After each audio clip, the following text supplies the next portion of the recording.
up, Woodward. We are starting off your day with a brand new crew. Meet Broder.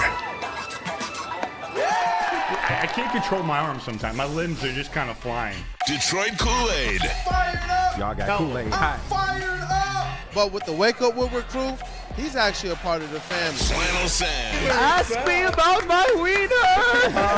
Okay. Along with JB and KG, Wake Up Woodward gets you all of your Detroit sports talk every morning, 8 to 10 a.m. live on Woodward Sports, a show for Detroit by Detroit with people from Detroit. Tell Siri to set an alarm because it's time to Wake Up Woodward. I had to bring it back around because I know some stuff. Yeah, yeah. What are they doing next year, Ashley? Man, I'm saying 6 seed. I'm not gonna lie to you. Wait. What seed? Hold on. 6 seed. I mean, 6 seed. Flannel Sam, come on, bro. Look, 6 seed for these Pistons, man. And Cade Cunningham was doing work. You know what I was seeing across all the social media?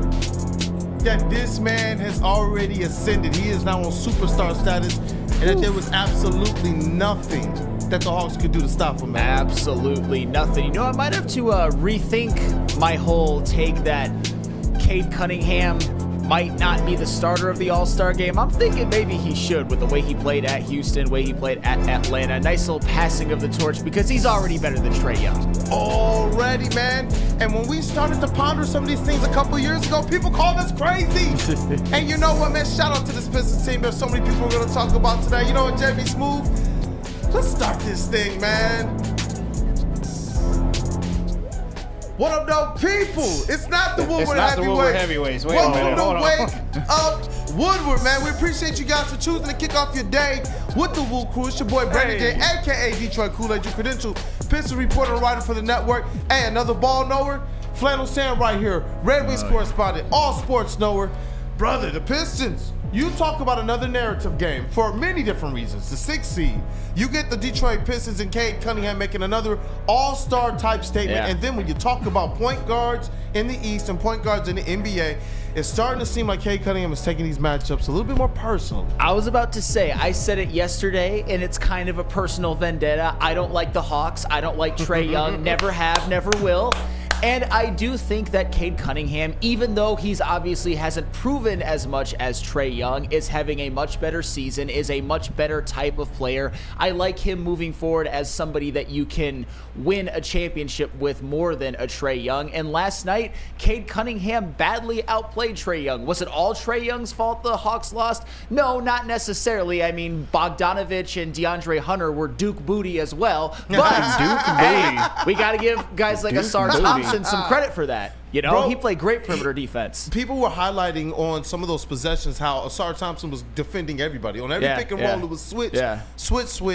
And the reason why they kept switching is because Asar kept stopping all of them. And it was a fantastic possession because it's highlighting really the growth of this young team. And you said something, too, about when you look at Trae Young and you look at Cade Cunningham, this ability or inability to win a championship or be able to build a championship team around one of them. And it honestly, it brings to mind of the clip of Lou Will and Rajon Rondo talking. Did you see this one? I and did. I'm talking about which young guard. I do have that one with JB. You know what? Let's just play that one right now, man. Let's just play that one right now if you have it ready. Oh, yeah. I got you. Yeah, definitely. Your coach's hat on for me for a second. So if you can pick one of these young guards that's close as possible to a pure point guard, which one of these young guys would you build your team around? You say young guy.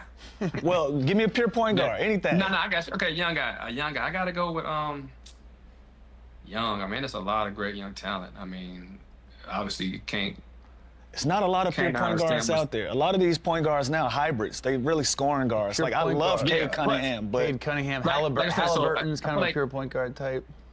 Yeah, I feel like if I can get a Cade to understand how to manage the game, because again, he's the 3-level scorer. He can manipulate the game on on both ends of the floor. So for me, if I can get my hands on a Cade Cunningham, JB's done a hell of a job down there, in the year he's in now. But I think he could become, that one type of point guard. Like I said, it's only a couple of tweaks, and then it's about personnel. Because again, if he has to be the man and he has to get 30, then that's what he has to do. But then if he had, maybe 2 more superstars in the game, he wouldn't have to manage and go get 30 every night. Absolutely. And you look at Maxey, Brunson, Mert. These guys are all pretty much score first. Guard, Dame Lillard. But like you said, that's what's needed. Right. That's what's needed with the positions that they in.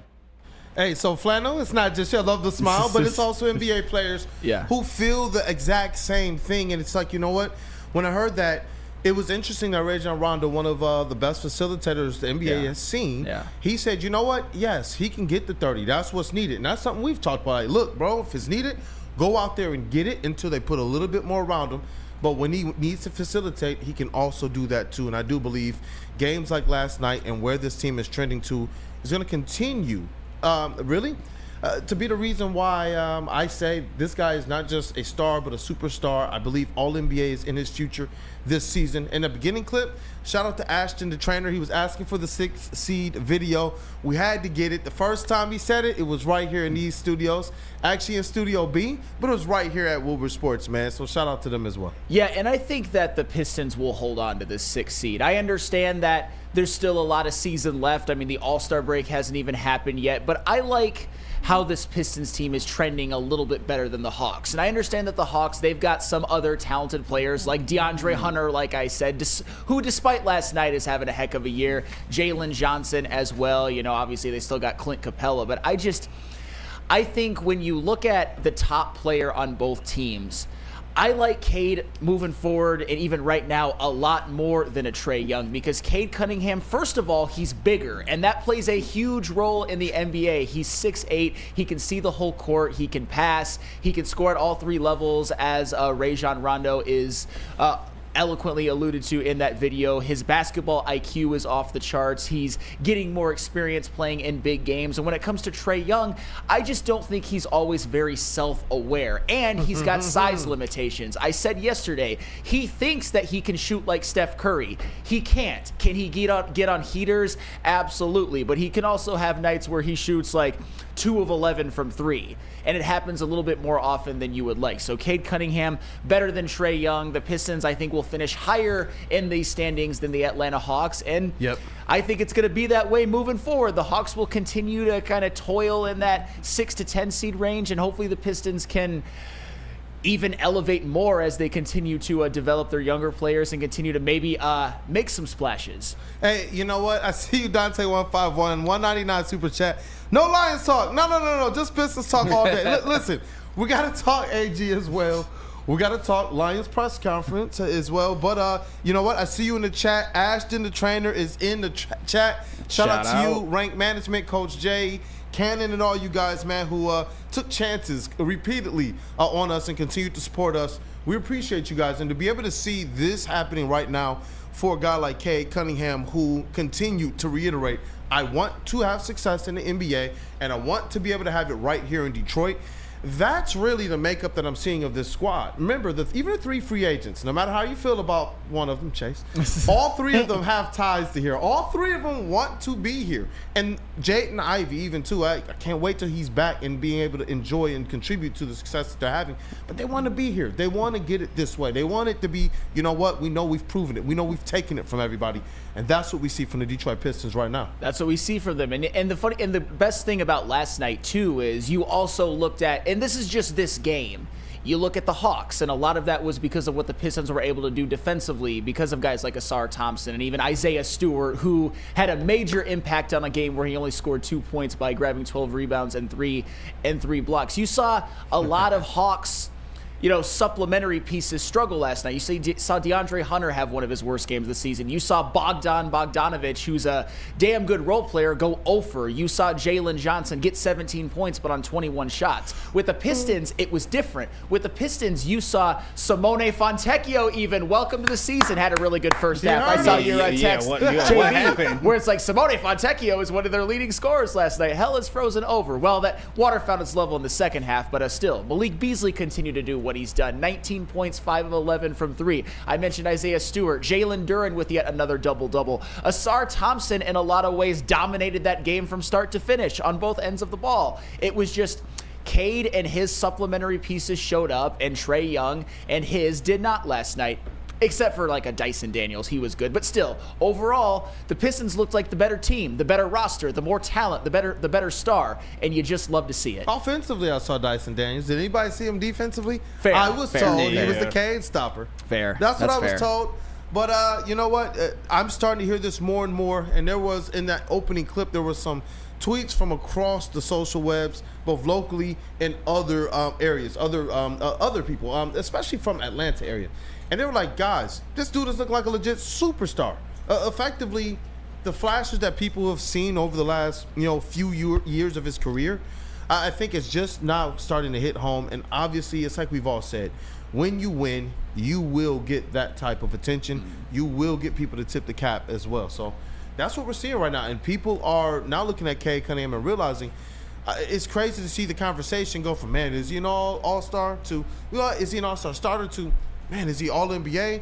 To now people saying, should he be in the MVP conversation, man? I mean, he's not going to win it, obviously, but if they stay at the 6th seed, but what if they, and I don't think they're going to do this, by the way, I said it yesterday, but what if they can maybe pass the Indiana Pacers and get the 5 seed? What if Cade Cunningham continues They're a to... game and a half behind. I mean, it's within reach. What if the Detroit Pistons continue to win? What if Cade Cunningham continues to even be better than he has been up to this point of the season? Then you absolutely have to put Cade Cunningham in the conversation. Obviously, he's not going to get it over like a Shai Gilgeous-Alexander or a Nikola Jokic or even like, I don't know, a Jason Tatum or somebody like that. But could he be top 5? Could he get some votes? Could he be 6, 7 in MVP conversations? Could he be looked at as a player who had a top 10 season this year? Abso-freaking-lutely he You know can. what I can tell you? He's going to be on everybody's futures list. When they start doing all of the 1000%. future MVPs from those classes of this, that, and the other that they've consistently left them off of, those lists are going to look really, really dumb, the ones from the past, because you have to immediately put them on those lists. And I do agree with you. I believe he's going to be a guy that we see get some type of top 10 conversation when you talk about MVP if the Pistons maintain this level of play throughout the rest of the season and they snag an actual playoff spot. If you're telling me that he's gone beyond everyone's preseason expectations, then yes, that means that this guy has done a lot to elevate, because it means how much faith did they put into some of these players? When you see, now you give Cade some marginal shooters, and really good shooters. When you talk about Malik Beasley and the heaters that Tim Hardaway can go on, this is exactly what we all thought was going to happen. I know when Ashton first said 6th seed the first time, it was when they brought in those types of acquisitions, but they just couldn't be on the court together.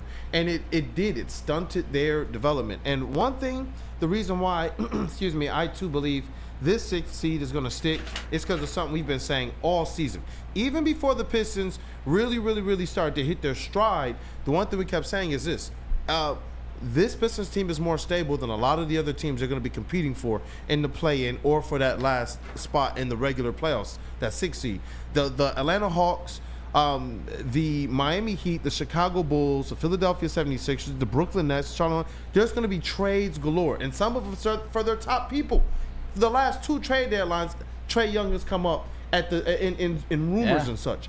You talk about what's going on with the Heat right now in Orlando. I really like Franz and Paolo, but if those guys can't stay on the court and if they still got minute restrictions and Jalen Suggs can't really be as effective, the Pistons have a really good chance. Because when we first said this, the Magic were in 4th place and the Pistons were in 7th. Now the Pistons are in 6th and the Magic are in 8th. If they pass the Magic. I don't even want to think about that right now because I still don't think it's going to happen, but you're looking at, they've had some injuries this year. They're getting a little bit healthier, but do you know who's not coming back for them? Mo Wagner, who, of course, he's not as important as Franz, Paolo, and Jalen Suggs, but Mo Wagner is a heck of a player, and he's very important to them, and he's going to be gone for the season.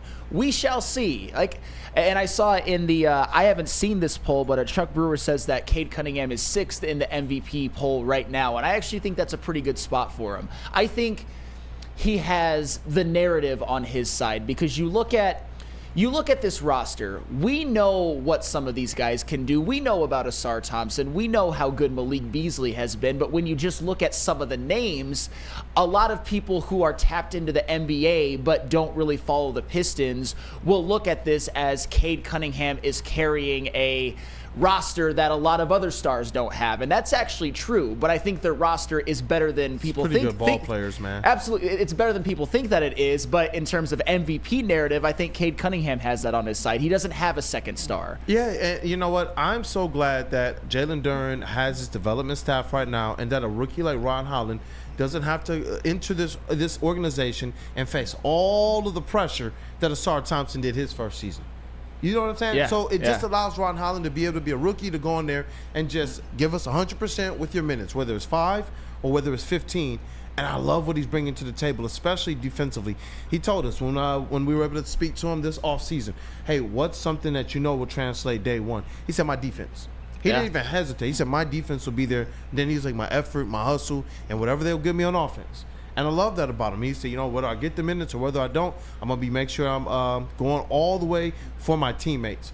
That's what this team is. So from the top player, Cade Cunningham, to guys like Ron Holland and even Bobby Klintman, who's trying to get back, because I got the opportunity to speak to him, this is the identity, man. So shout out to JB Bickerstaff. Shout out to this squad. Shout out to even, like, their fam that's around them. Seeing, like, Ashton and Cannon, those guys at the home games. Seeing Tim Hardaway Sr. at these games. Seeing their family and their friends showing up. Man, even Lindsey and Caleb Hunter, man, they're out at these games, man, and it's just a festive, fun atmosphere, man.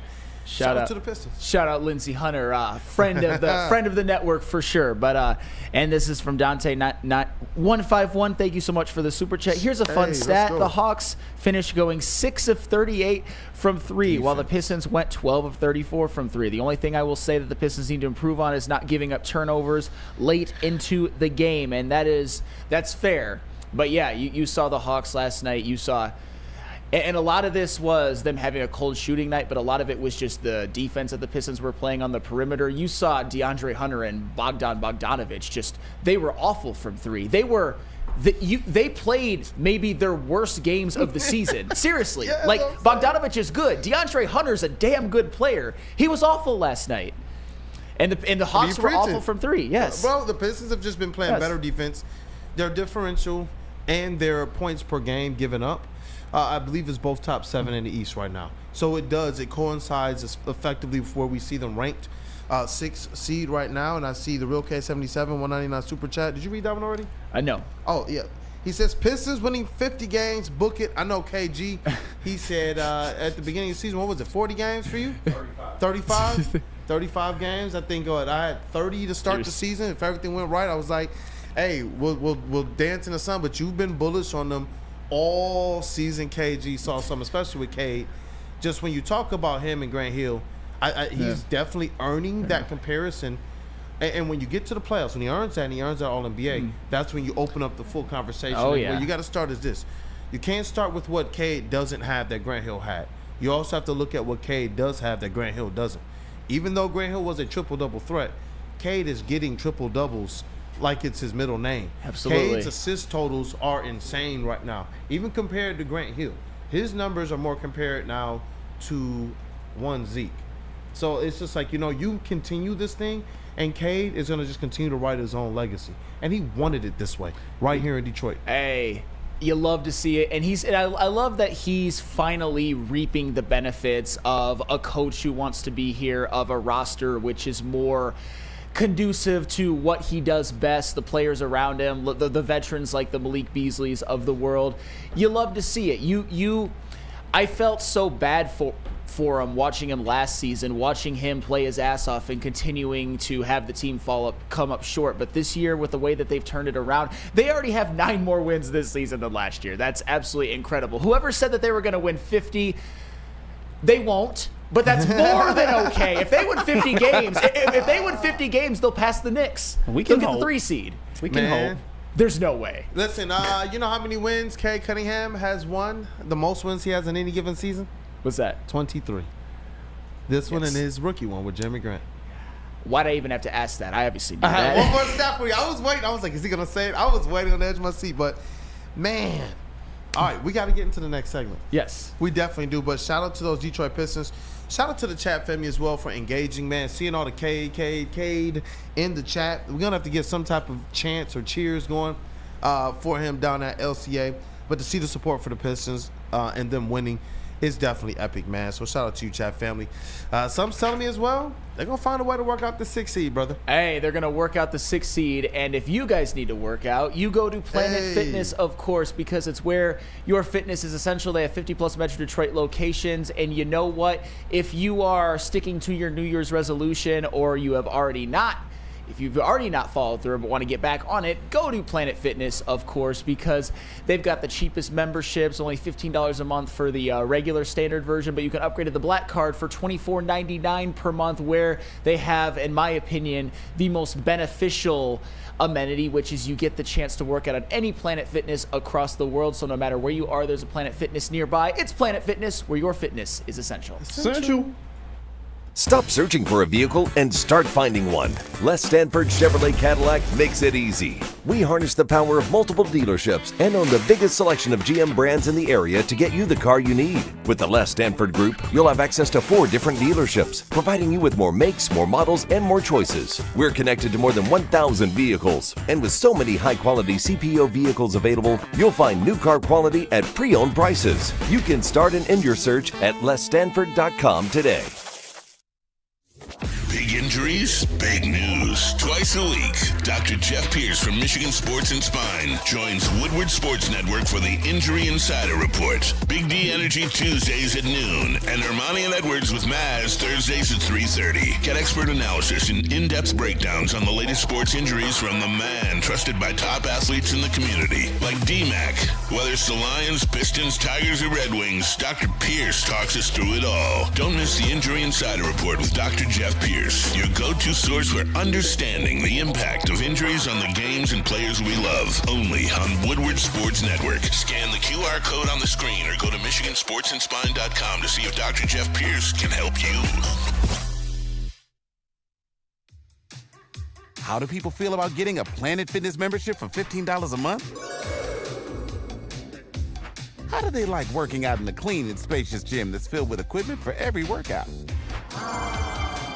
And how about free fitness training in the judgment-free zone that leaves them feeling energized all day long? Join Planet Fitness today with the free PF app, online or in club, and start getting that big fitness energy for $15 a month.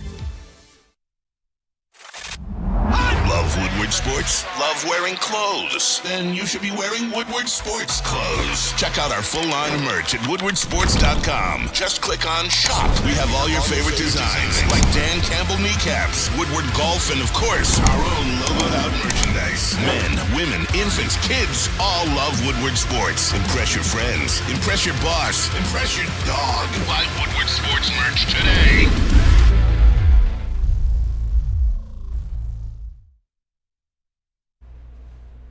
What's going on, you guys? Woodward Sports welcomes the Winter Blast presented by Soaring Eagle Casino and Resort, January 31st through February 2nd in downtown Royal Oak. Ermanni and Edwards with Mass will be there from 2 to 4 on Friday. So you guys got to come down on this Friday. Don't miss out on this cool event. You got free ice skating. There's ice sculptures, live music. It's a heated tent, so don't fear. I know it's cold outside. And marshmallow roasting. You got food trucks, thrills, and they even have a zip line. I haven't been zip lining since I was in Vegas, man. I'm telling you, this is going to be a blast. Best of all about all this, it's absolutely free admission. Just walk up, have a good time. For more information, head over to winterblast.com today, and we will see you this Friday. Hey, what up, those people, man? Welcome back to this Wake Up Woodward. We appreciate y'all for kicking off today with the WUW Crew. I know that first segment got a little carried away, man, from the start, because Cade Cunningham is getting carried away. Yes, he is. 6 seed Detroit Pistons. All-Star is definitely in the bag. Obviously, the way this stuff goes, might not get started, even though I believe he's earning that right now, especially in these narrative games. You look at the games he has between now and All-Star, there's a lot of those point guards and a lot of those teams he's going to be jockeying with. As long as they keep winning, at least people are going to be able to say, you know what, he deserved it. So, hey, shout out to you all. Shout out to our brother Matthew Broder, that dude Justin, Fossier Chase in the building. Hey, the elite booth got KG, Detroit's #1 draft pick. And in the TD booth, we got Woodward Sports MVP, JB Smooth. And obviously, you guys know there was some news yesterday. The news of one Aaron Glenn. And you know what's interesting, man? When you talk about the initial thoughts there of Aaron Glenn being named the head coach of the New York Jets, that's another one of those kind of worst kept secrets in all of the NFL. Obviously, he played there. He had some good relationships there. Everybody instantly went to the different reactions and responses to Ben Johnson's departure to the Bears versus Aaron Glenn going to the Jets. And I already told you guys in advance, like, look, a lot of the steam of this loss, of knowing we're losing our coordinators, of knowing one of them is going to the rival, you know what, maybe even overreacted a little bit, but that was going to be done with the Ben Johnson. With Aaron Glenn, the way it was done, a couple days later, you know what I mean? We didn't get, news that everything was already just put together. He went there, had the interview, and left. You know what I'm saying? Everything about the optics, at least for me, it just jived a little bit better. And obviously, being able to sleep on it a couple days, that helps as well. Well, and also it's the fact that it's the Jets.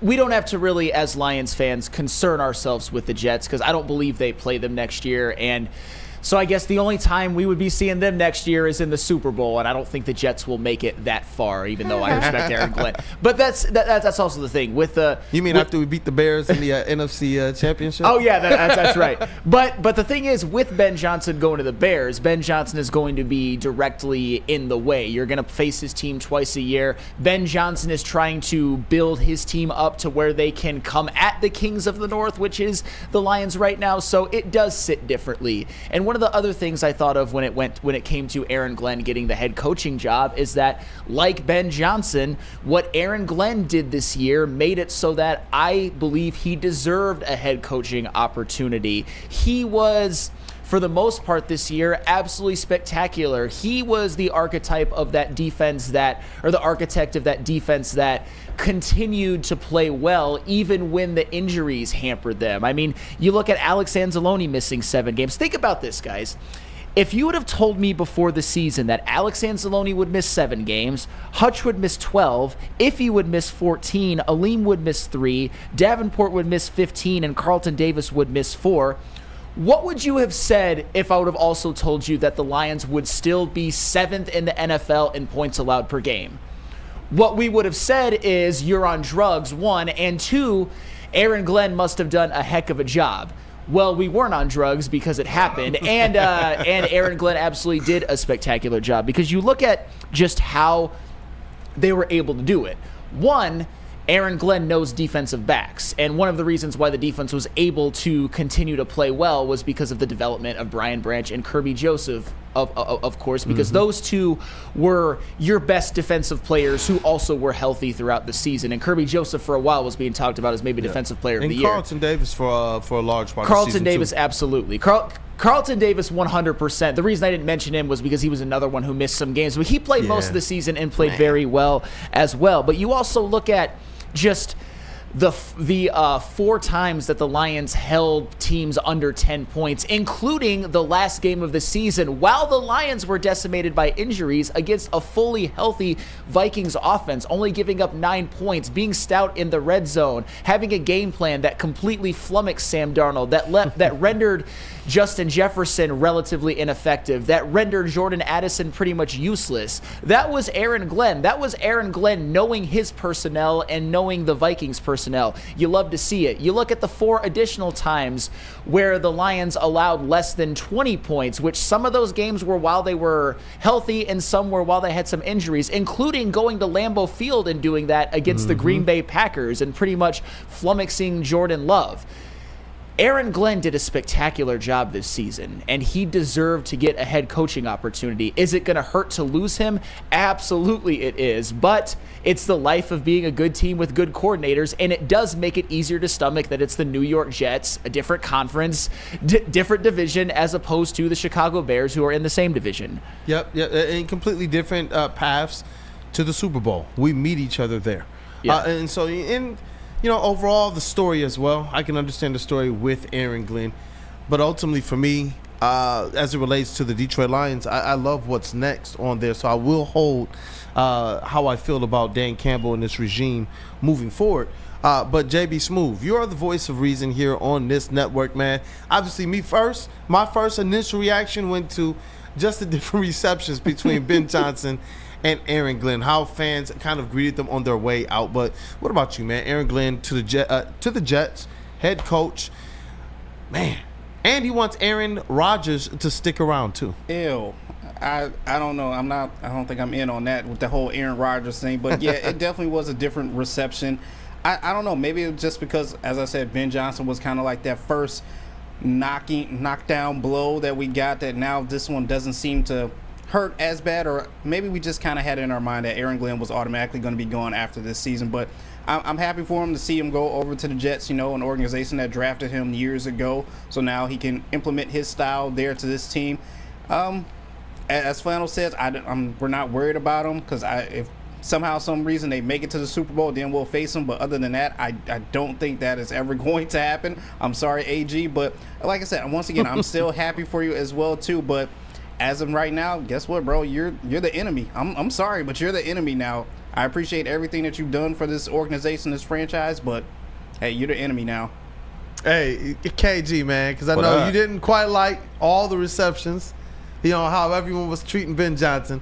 Are you at least feeling a little bit better about how people are treating Aaron Glenn on his way out? Of course, because it's nice to see a brother get welcomed on his way out. But gotta shout out AG, bro. This is well-deserved for him. And, he's got his own set of problems now. You got to deal with Woody Johnson. You have an aging franchise cancer in Aaron Rodgers. Not sure how that's really going to play out. And as Maz famously calls the Jets the Lions of the AFC, he's got his own problems to deal with now. But absolutely appreciate his service as Lions defensive coordinator. And to me, this is going to be the hardest position to replace, because your offensive core is already set in place. And while Ben Johnson may have been the better coordinator, I feel like, for what AG was able to do in the face of injury and all the question marks that you still have on defense, the next defensive coordinator has to come in here with some type of plan, because not only, you are getting some guys back, but you're going to lose some guys in free agency, and you're going to need to acquire some talent in terms of depth. So I'm interested to see what direction they go, what philosophy they'll do, because we know AG was primarily man defense, and it did work more times than not. There were times where, it kind of shot us in the foot.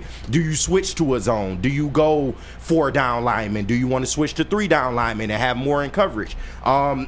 These are all questions that need to be answered, especially when you have the best player on your defense coming back with a little bit of help. Zadarius Smith this time around, Aleem McNeil coming back. So, definitely interested to see what they do on the defensive end. That Robert Saleh will help fix. Yeah, hey, it could be. It could be. And man, one narrative that I keep seeing from a large swath of fans is this narrative of, oh, thank goodness he's finally gone. I'm like, whoa. No. Where does this come from? Like, do people not understand how decimated the secondary and the defense overall was the last 2 seasons? And the fact that those schemes and how he was able to keep teams out of the NFL. Like, if you have the scheme to say, you know what, we need our offense that we know can go out there and score 25, 30 points a game, all we got to do is hold the other team to 20 points, plus or minus 3.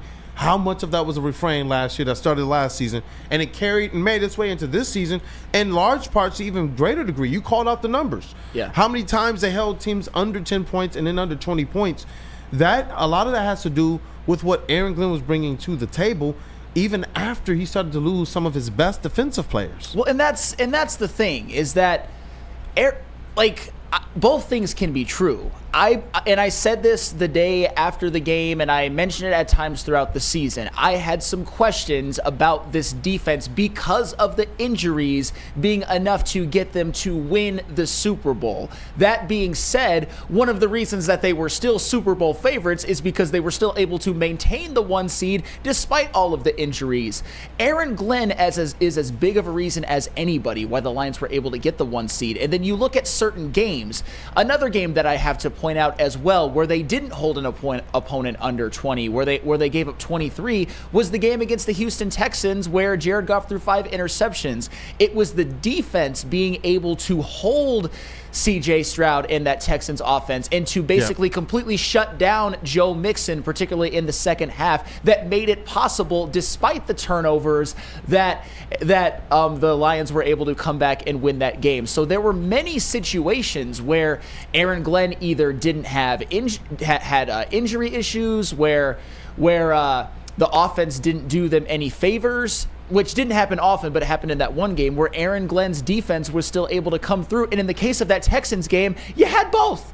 And they still were able to win. So Aaron Glenn did a great job this year, even if you were a little disappointed in him in the divisional round game. Remember the Packers game when Brian Branch got thrown out? Yes. And at that point in time, we knew going into that game that Brian Branch was our best healthy available player.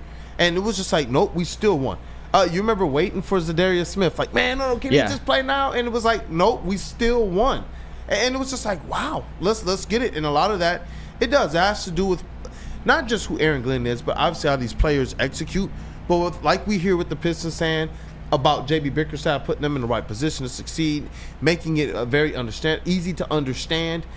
And this one particular trait, it feels like he's out there on the court with us. Well, they were saying all these same things about Aaron Glenn for the last several seasons. Mm-hmm. And so whatever he's doing, I'm hoping that whoever comes in here after him, that they have that same type of technique as it relates to relating to these players. I'm glad that you mentioned that, and I'm glad you mentioned something you did, KG, because I think it's a perfect transition because you said that AG might be harder to replace. Yeah. Well, now that they're both gone, Ben Johnson and Aaron Glenn, and you could throw Terrell Williams in there as well, and probably more to come, there is the task of replacing them. And I want to discuss with you guys just how you guys are feeling about it. If you guys are worried, if you guys are confident in their ability to do so, if you think, explain more as to why Aaron Glenn will be harder to replace, which I think you already did a great job of doing. It's a conversation that needs to be had because there's going to be lots of turnover and you got to keep it humming. You can't hire a bum as the next one, which I don't think they will, but you always got to consider all of the possibilities. Yep. But first, KG, tell us about 1800 Tequila. 1800 Tequila. Y'all know it's the best tequila on the market right now, and it's something that, I had to use to get through my Lions pain. I'm still suffering, but 1800 Tequila is here for y'all, man. The official tequila of Woodward Sports Lions watch parties and post-game show. And y'all already know it's the proud sponsor of your and our Detroit Lions. 1800 Tequila, the best taste in tequila. And please, y'all, drink responsibly. Walk into any Lady Jane's Haircuts for Men today. Open 7 days a week. Sit back, relax, and enjoy precision haircut, scalp massage, hot leather neck shave, and hot towel treatment from one of our talented stylists. Step up your game this season and take advantage of our $20 haircut special. Scan the QR code and get your coupon today. Lady Jane's Haircuts for Men, the ultimate haircut experience. Open 7 days a week. Walk-ins always welcome. Lady Jane's Haircuts for Men, it's wicked awesome. No one gives away more cash and prizes than Woodward Sports. You don't believe us? Here's our latest $10,000 winner. You guys posted, hey, if you guess all this stuff right, we'll give it's $10,000. I'm like, okay, well, why the hell not? And the winning doesn't stop there. How about our Outkick Your Coverage winner? I think you won. We got Tully, everybody. This guy's got a hot girl. Bigger prizes, bigger giveaways, cash, merch, tickets, and more. All from the biggest sports network in Detroit. No one does it bigger and better than Woodward Sports. Make sure you're following, liking, subscribing on Instagram, Facebook, X, and YouTube for your chances to share in the winning. From Detroit's #1 sports network, Woodward Sports. Feldman Chevrolet, Michigan's #1 Chevy dealer, is kicking off the game with the best prices on all cars, trucks, and SUVs, like this 2024 Silverado for just $296 a month, or this 2025 Equinox for as low as $371 a month. Our locations in Novi, Highland, New Hudson, Livonia, and Lansing means we have the perfect Chevy right in your backyard. Get the home team advantage every day at Feldman Chevrolet, Michigan's #1 Chevy dealer. Fuel your Detroit sports fandom with the perfect cup and become a subscriber of Sabbath Coffee Roasters. Whether you're gearing up for a big game or savoring a quiet morning, Sabbath Coffee Roasters has you covered with fresh, locally roasted specialty coffee delivered right to your door. Head to www.sabbathcoffeeroasters.com. Choose your favorite roast and use code Woodward to get 25% off your first subscription order. Awake and unwind. Support local and enjoy game day right with Sabbath Coffee Roasters. Hey, and we are back. Thank you, guys. It is Wake Up Woodward. Chat family, as always, you all are the most important part of this thing. If you could, smash that like button. Let's run up the likes since the off season. But you guys don't take no days off at all, man. Hey, and Aaron Glenn taking the coaching job. Obviously, this was no secret. We knew that both coordinators were probably on their way out the door. Dan Campbell even let us know that too before the news became official. And so now it instantly goes to what do they do to kind of, replace them. And not just them, it might be positional coaches as well. And they got some people across the interwebs and social media shook a little bit, Flannelson. Yeah, I mean, I think the reason why people are shook, and this is where I'm not going to blame fans for how they react, because when I say what I'm about to say, it is going to be sobering, and I alluded to it yesterday. But I'm not trying to be, but it doesn't mean that they can't. It's just that we recognize that this coaching staff was a Super Bowl level coaching staff, and they didn't get it done, and now they're being gutted. Last year, we saw them lose in the NFC Championship game at San Francisco, but as the offseason unfolded, at the beginning of it even, just going into the full offseason, we knew that we were going to retain Ben Johnson and we were going to retain Aaron Glenn. And their coordinators were the best coordinator combination in the NFL this year, in my opinion at least, and they had a big role in the Lions doing what they did, which was go 15-2 while having the number 1 scoring offense and the number 7 scoring defense while the defense was decimated by injury. That's a lot to replace. Does that mean that I think that they can't? Absolutely not, because I think the most popular names that we think about are Tanner Engstrand on offense and potentially Robert Saleh on defense. I personally would be cool with that. I think that would give Lions fans a lot more hope moving forward. And I also think that the Lions have enough good players that are impervious to coordinators, if that makes sense, that they're going to be good no matter what. Did Ben Johnson help the offense? Absolutely he did. Did Aaron Glenn help the defense? Absolutely he did. But I think that guys like Amon-Ra St. Brown, Jahmyr Gibbs, Aiden Hutchinson, Brian Branch, etc., are going to be good with whoever their coordinator is. Obviously, they can't hire guys who end up being scrubs. Obviously, the odds of them getting a Ben Johnson and Aaron Glenn type of guy right away, like a year 3 or a year 4 Aaron Glenn and a year 3 Ben Johnson right away, are in their first years are not high. But it's just all about who they replace. And I think Tanner Engstrand and Robert Saleh are names that Lions fans are comfortable with. Yeah, definitely. And Robert Saleh is a name that at one point in time Lions fans wanted to hear as a head coach. Yeah. Once when just before Dan Campbell got the job.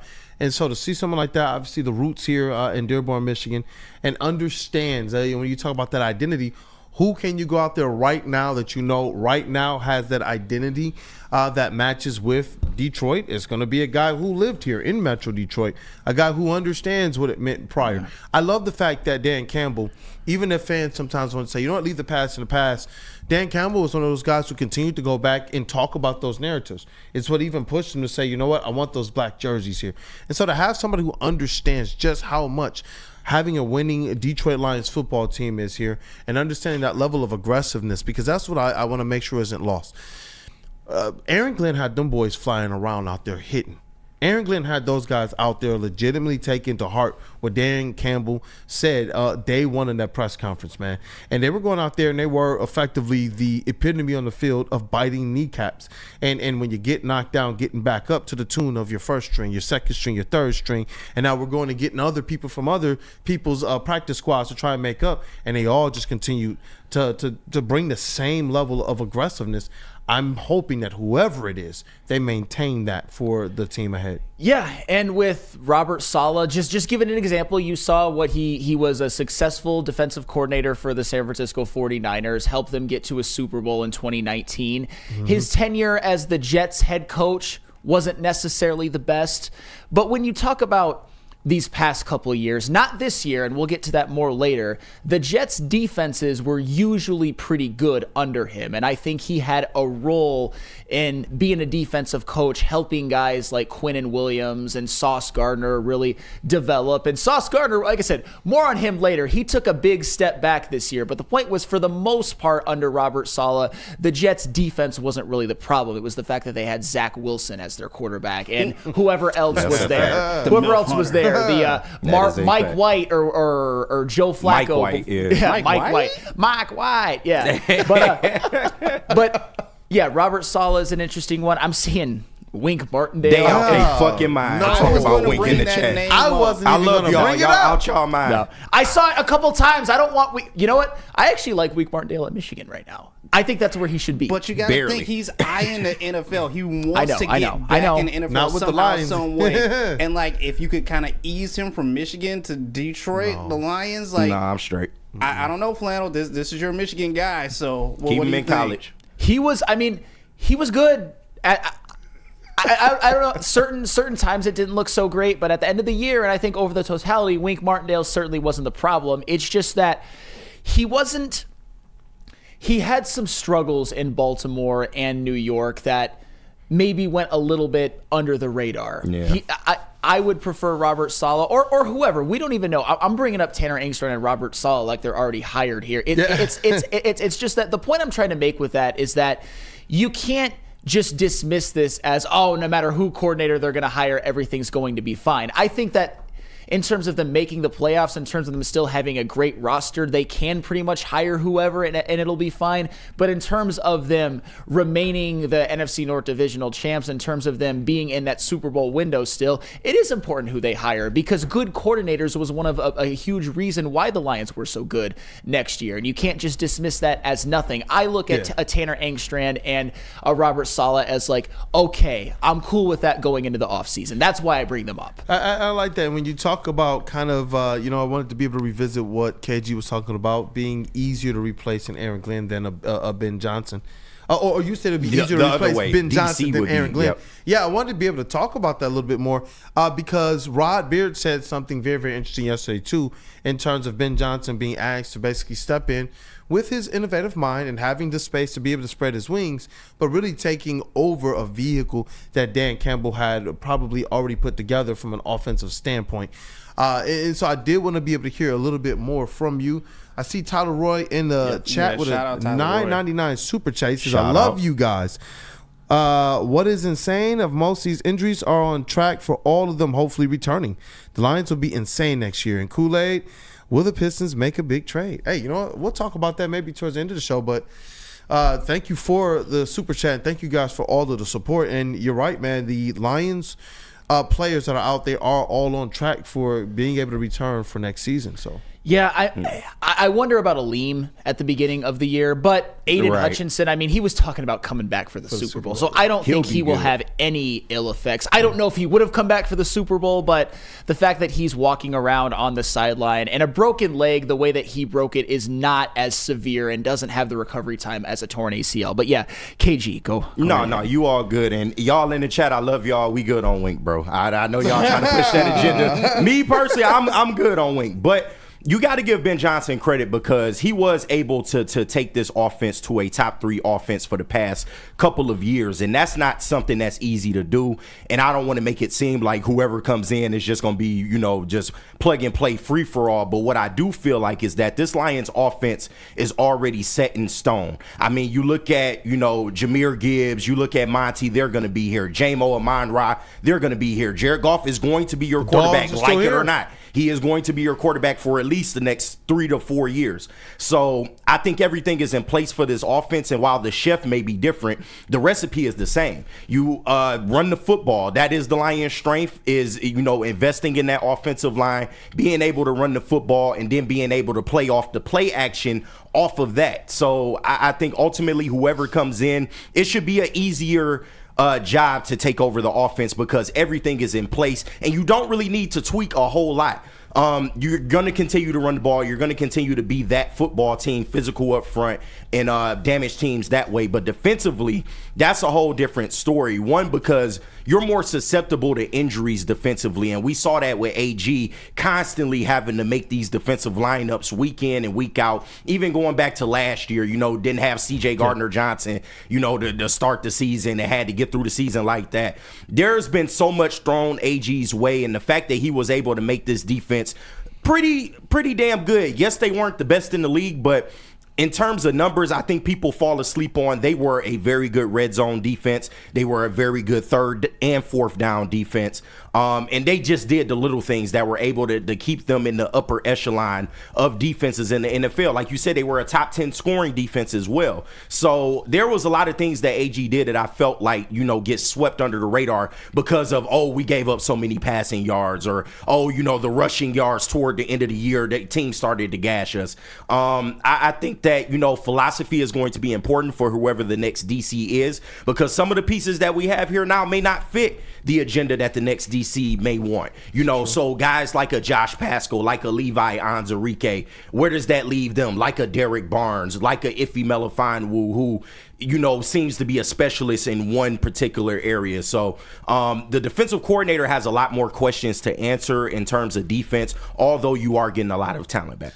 And you know what? Before Terrell Williams got hired to the Patriots, obviously we were talking a lot about what the Lions could do internally with maybe him or Kelvin Shepard stepping up and being able to get that defensive coordinator job from inside, or Hank Fraley or Tanner Engstrand on the offensive side of the ball. Just where's your comfort level right now? Because what I'm guessing, I know you put kind of your scenario out there. Is yours more or less the same? Internal for offense, external for defense? Or do you believe a guy like Calvin Shepard would be able to step up and hold down the defensive coordinator spot? Because we saw the report. Schefter and others reported that he is in line for a DC job, that's how he's kind of viewed in the NFL. Well, for one thing, Dan Campbell, they knew a couple years back that this was going to be a possibility. Mm-hmm. So at the very least, I think they at least have an idea of the type of person that they want. In terms of who they hire, I do think both hires will be in-house. I think that's the culture that they are building. That is what, they've promoted this whole time. Ben Johnson was a first-time coordinator, so we got to keep that in mind. I don't think you necessarily have to have all the experience in the world to come in here and have success. AG, he wasn't a defensive coordinator, but he was a DB's coach with the Saints. So ultimately, whoever you bring in, I'm confident that the Lions will be able to find somebody that'll be able to do both jobs. But Tanner Engstrand, I think, is the perfect candidate for the offensive position. You may have to go external for defense, but if they don't, I have full belief that Kelvin Shepard would be able to come in here and hold that job down. Dope. What up, though, JB? No, not to throw us off track a little bit, because I know we're talking about DC candidates, but Stick did bring up a good point in the chat. He was like, can we talk about how the players congratulated AG on socials, but they didn't say anything about Ben Johnson congratulating him? I know the Lions congratulated him on their page, but not really any of the players.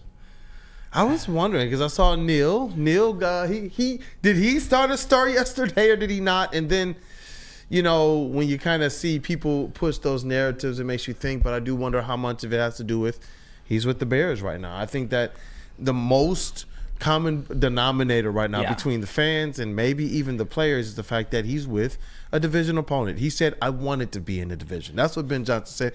So that's not just a shot at, we know he took direct shots at Matt LaFleur. I like beating him twice a year. Yeah. We know that he took veiled shots, slightly more veiled shots at the Vikings. No shots at the Lions except for this. I wanted to stay in the division. I take that as a shot. I definitely take that as a shot. And I think that those types of things, they do matter.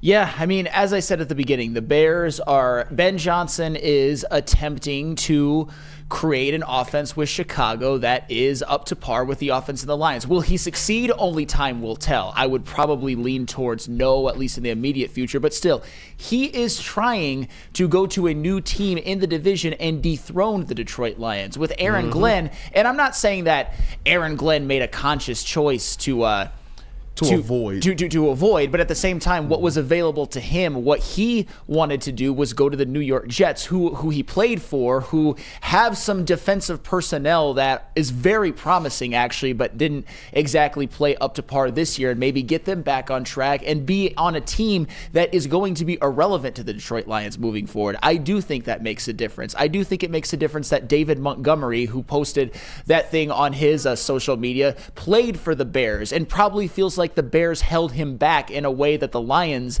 didn't. Is like, Ben Johnson's going to that bum organization to help to try to dethrone us. I get it. I get why I get why the reactions are different. Especially David Montgomery's reaction. Yeah. That was just hilarious. We posted to IG.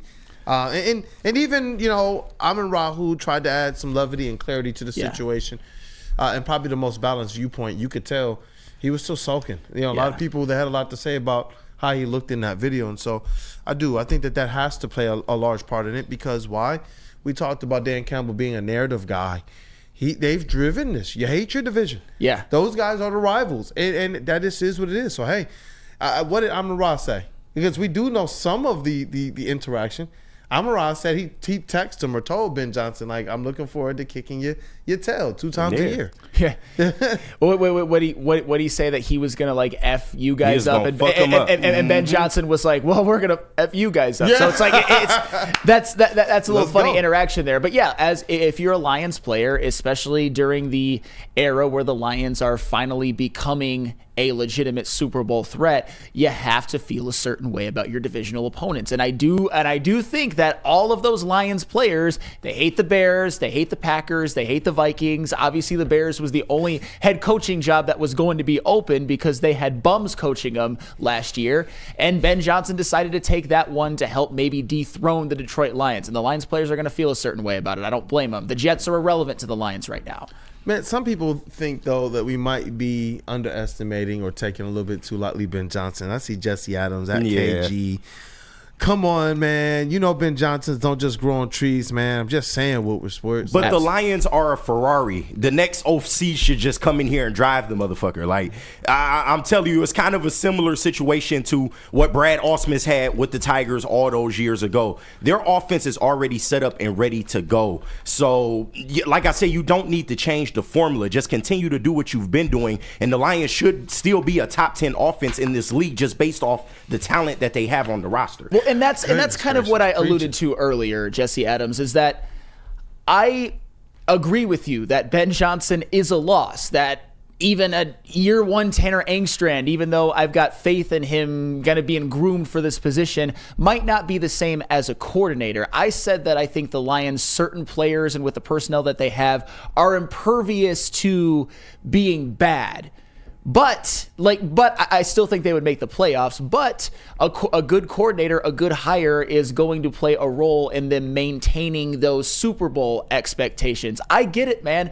I get that now that Ben Johnson's gone, there's a lot of people who are dismissing him. Oh, it was Dan Campbell's offense anyway. I like to call those people Campbell bros. And when I say that, I'm not trying to be a dick. When I call you a bro of somebody, I mean that you have a tendency to dismiss other people who I think were also important. You don't want to do that. You don't want to dismiss Ben Johnson, but at the same time, this is a good roster. I mean, not a good roster, a great offensive roster that even a coordinator who's mid or learning on the job, I don't think this offense is going to be bad. But I do think good coordinators will be essential to them getting to the Super Bowl and winning it.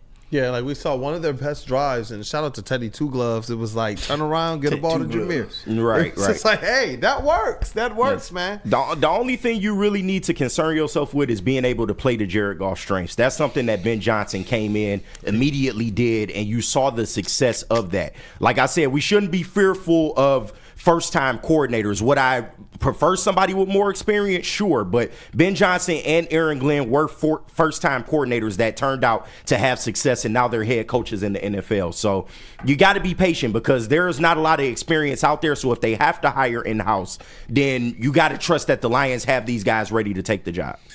Hey, man, I know we still hurting, but the finalists, MVP finalists, just real quick, NFL just put this out there for most valuable player. What do we got? Jared Goff is on there. Whoa! Yeah.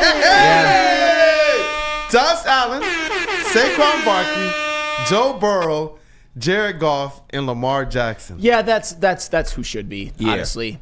You could argue that Joe Burrow shouldn't, but I'm not going to do that because I don't think it was his fault what happened, and you can't dismiss what he did. But yeah, Jared Goff, and that's one of the reasons why, and I hate to bring this up, why what happened in the divisional round was so disappointing. Because you expect more of somebody who was at worst a top 5 MVP candidate, and I think a top 3 MVP candidate. You expect him to play better in the playoffs, and he didn't. But both things can be true.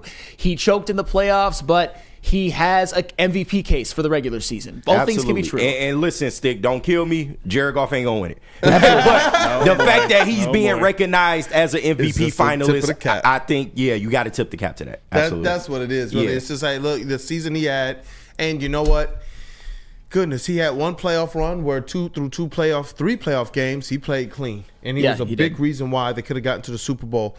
And this year, they just, Dan Miller said, they just picked a bad day to play their worst game. Oh, we got some more news actually as well too. Some more of those honors are coming out. Some more of those honors are coming out. Coach of the Year, our man Dan Campbell is on the list as well too. With Kevin O'Connell, Sean Payton, Dan Quinn, and Andy Reid.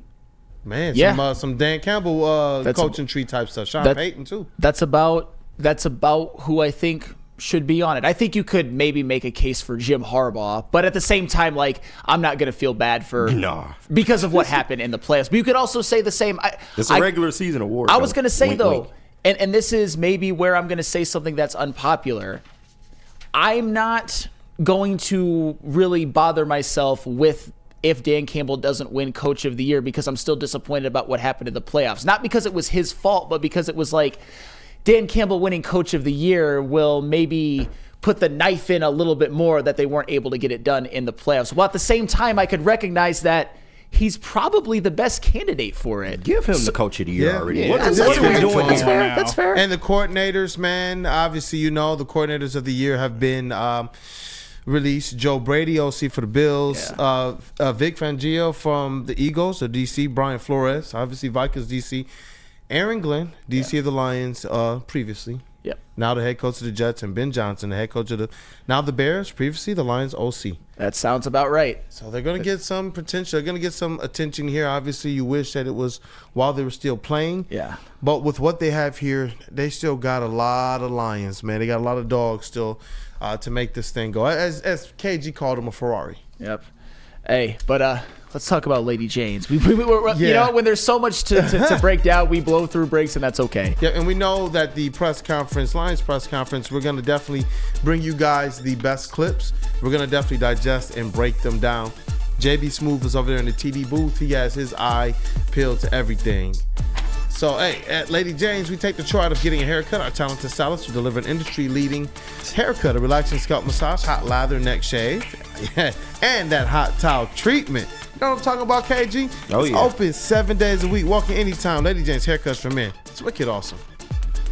Stop searching for a vehicle and start finding one. Les Stanford Chevrolet Cadillac makes it easy. We harness the power of multiple dealerships and own the biggest selection of GM brands in the area to get you the car you need. With the Les Stanford Group, you'll have access to 4 different dealerships, providing you with more makes, more models, and more choices. We're connected to more than 1,000 vehicles, and with so many high-quality CPO vehicles available, you'll find new car quality at pre-owned prices. You can start and end your search at lesstanford.com today. A network for the city, by the city. Woodward Sports is Detroit Sports. Walk into any Lady Jane's Haircuts for Men today. Open 7 days a week. Sit back, relax, and enjoy precision haircut, scalp massage, hot leather neck shave, and hot towel treatment from one of our talented stylists. Step up your game this season and take advantage of our $20 haircut special. Scan the QR code and get your coupon today. Lady Jane's Haircuts for Men, the ultimate haircut experience. Open 7 days a week. Walk-ins always welcome. Lady Jane's Haircuts for Men, it's wicked awesome. A ton of fun, a ton of sports, and a ton of man meat. Welcome to the Woodward Heavyweights, live daily 5 to 7 p.m. on Woodward Sports. How do people feel about getting a Planet Fitness membership for $15 a month? How do they like working out in a clean and spacious gym that's filled with equipment for every workout? And how about free fitness training in the judgment-free zone that leaves them feeling energized all day long? Join Planet Fitness today with the free PF app online or in club and start getting that big fitness energy for $15 a month. Attention sports fans, don't miss out on expert sports injury insights with Dr. Jeff Pierce of Michigan Sports and Spine. He's their medical director. Join Dr. Pierce every Tuesday during Big D Energy and every Thursday on Ermanni Networks, where he's offering you top-notch injury advice. So you guys got to trust the guy that DMAC trusts. He's here to keep you in the game and performing at your best. For more information, visit MichiganSportsAndSpine.com or call 248-426-9944. Hey, and we are back, man. What up, though, people? It is Wake Up Woodward, and we appreciate you all for choosing to kick off today with the WUW Crew. Going ahead and run up those likes. I can't wait to get into this next segment as well to be a Would You Rather. But you know what, man? There was so much success and so much growth this season with the Detroit Lions to be like, you know what? Shame on us. Like, I know we're still all hurt for how the season ended, but as it relates to the work that we do, the passion that we have, the camaraderie that we've built with the fans as well this season, and being able to feature them and feature realistically this journey, man, shout out to the Detroit Lions, man. It was a season of success and growth for Woodward Sports, and a lot of that had to do with the Detroit Lions season. It was the most fun I've ever had in an NFL season, but at the same time, some of the worst heartbreak at the end. It's a season that will always have a complicated legacy. I'll just say that, because it was like the greatest regular season success we've ever had, but also a failure. And also, I think a lot of what happens in the future will determine how this season is looked upon. Yep, definitely. Tough. It is tough, and well, like we told you guys before the break, we will bring the best clips and the best quotes to you all immediately. We're gonna get into what you got. Would You Rather today? I do. We got Would You Rather presented by, hosted by KG over here. Yes, sir. Thank you for putting that together. And like we told you guys, the best clips we're bringing right to you. We will interrupt and we will react to them. Yeah, gotta hear what Brad Holmes gonna say, man. Oh, yeah. The world is waiting on Brad Holmes. Yeah. So we got y'all to covered. hear what he's gonna say. But name of the game is Would You Rather. I will present multiple scenarios. You have to pick one or the other and then give a brief explanation as to why. Everybody in the chat, make sure you drop your answers in there. We will read some off, and if you super chat, of course, you will be boosted to the front of the line. Are we all ready to go? Yes. All right. Number one. Funny we was talking about coordinators. Would you rather see the Lions hire in-house for both coordinator jobs or hire someone outside the organization for either job? So you either want the Lions to hire both people in-house, or you want them to at least explore one of the positions outside the organization.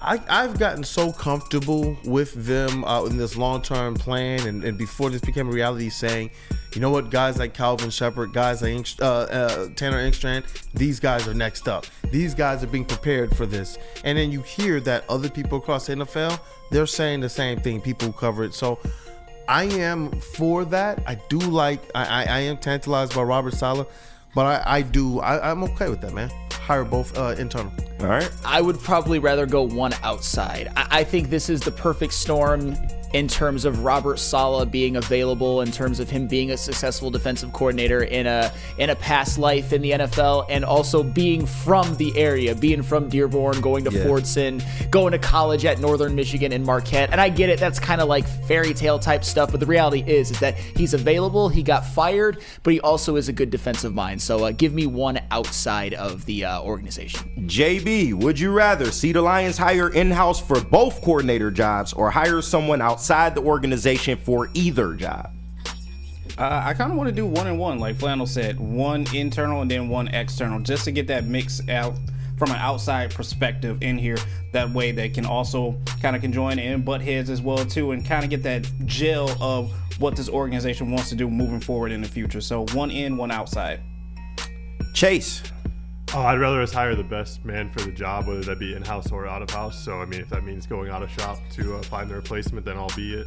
To add to what Sam's saying about the Robert Saleh thing and that possibly being a fairy tale, I mean, if Aiden Hutchinson can be a fairy tale as a player, then why can't Robert Saleh be a fairy tale as a coach? I mean, true, but that is something. I mean, I wouldn't mind Robert Saleh, don't get me wrong, but even when he was in the head coaching cycle, the Lions didn't really seem like they wanted to go after him. So I don't know how realistic a Robert Saleh move is. To me, I would just do both coordinators in-house. I feel like that's the easier move. You got guys in here already that kind of know the culture, know the system, know what you want to do as a organization, as a team. And I feel like you have some capable people that are already in-house. We talk about Tanner. He was attached at Ben Johnson's hip. You talk about Kelvin Shepard. If anybody would know the defense and how they want to operate, it is a Kelvin Shepard. So I think both coordinators in-house. Yeah, because I'm seeing this from some of the people. Obviously, I think the majority of people are saying inside for the offense, external for the defense. But Nerf says the Super Bowl window won't be open forever. Get the best outside possible. That has been proven for both coaches. No one brand new. And that's where when you look at the fact that Ben Johnson, you know what I'm saying? He was someone brand new. And now in a few short years, he's a head coach. And he ascended. So that's why I'm like, you know what? How important is it to make sure that whoever you're hiring does the best also mean that they vibe, and you know that they vibe right now with the coach you've already set up?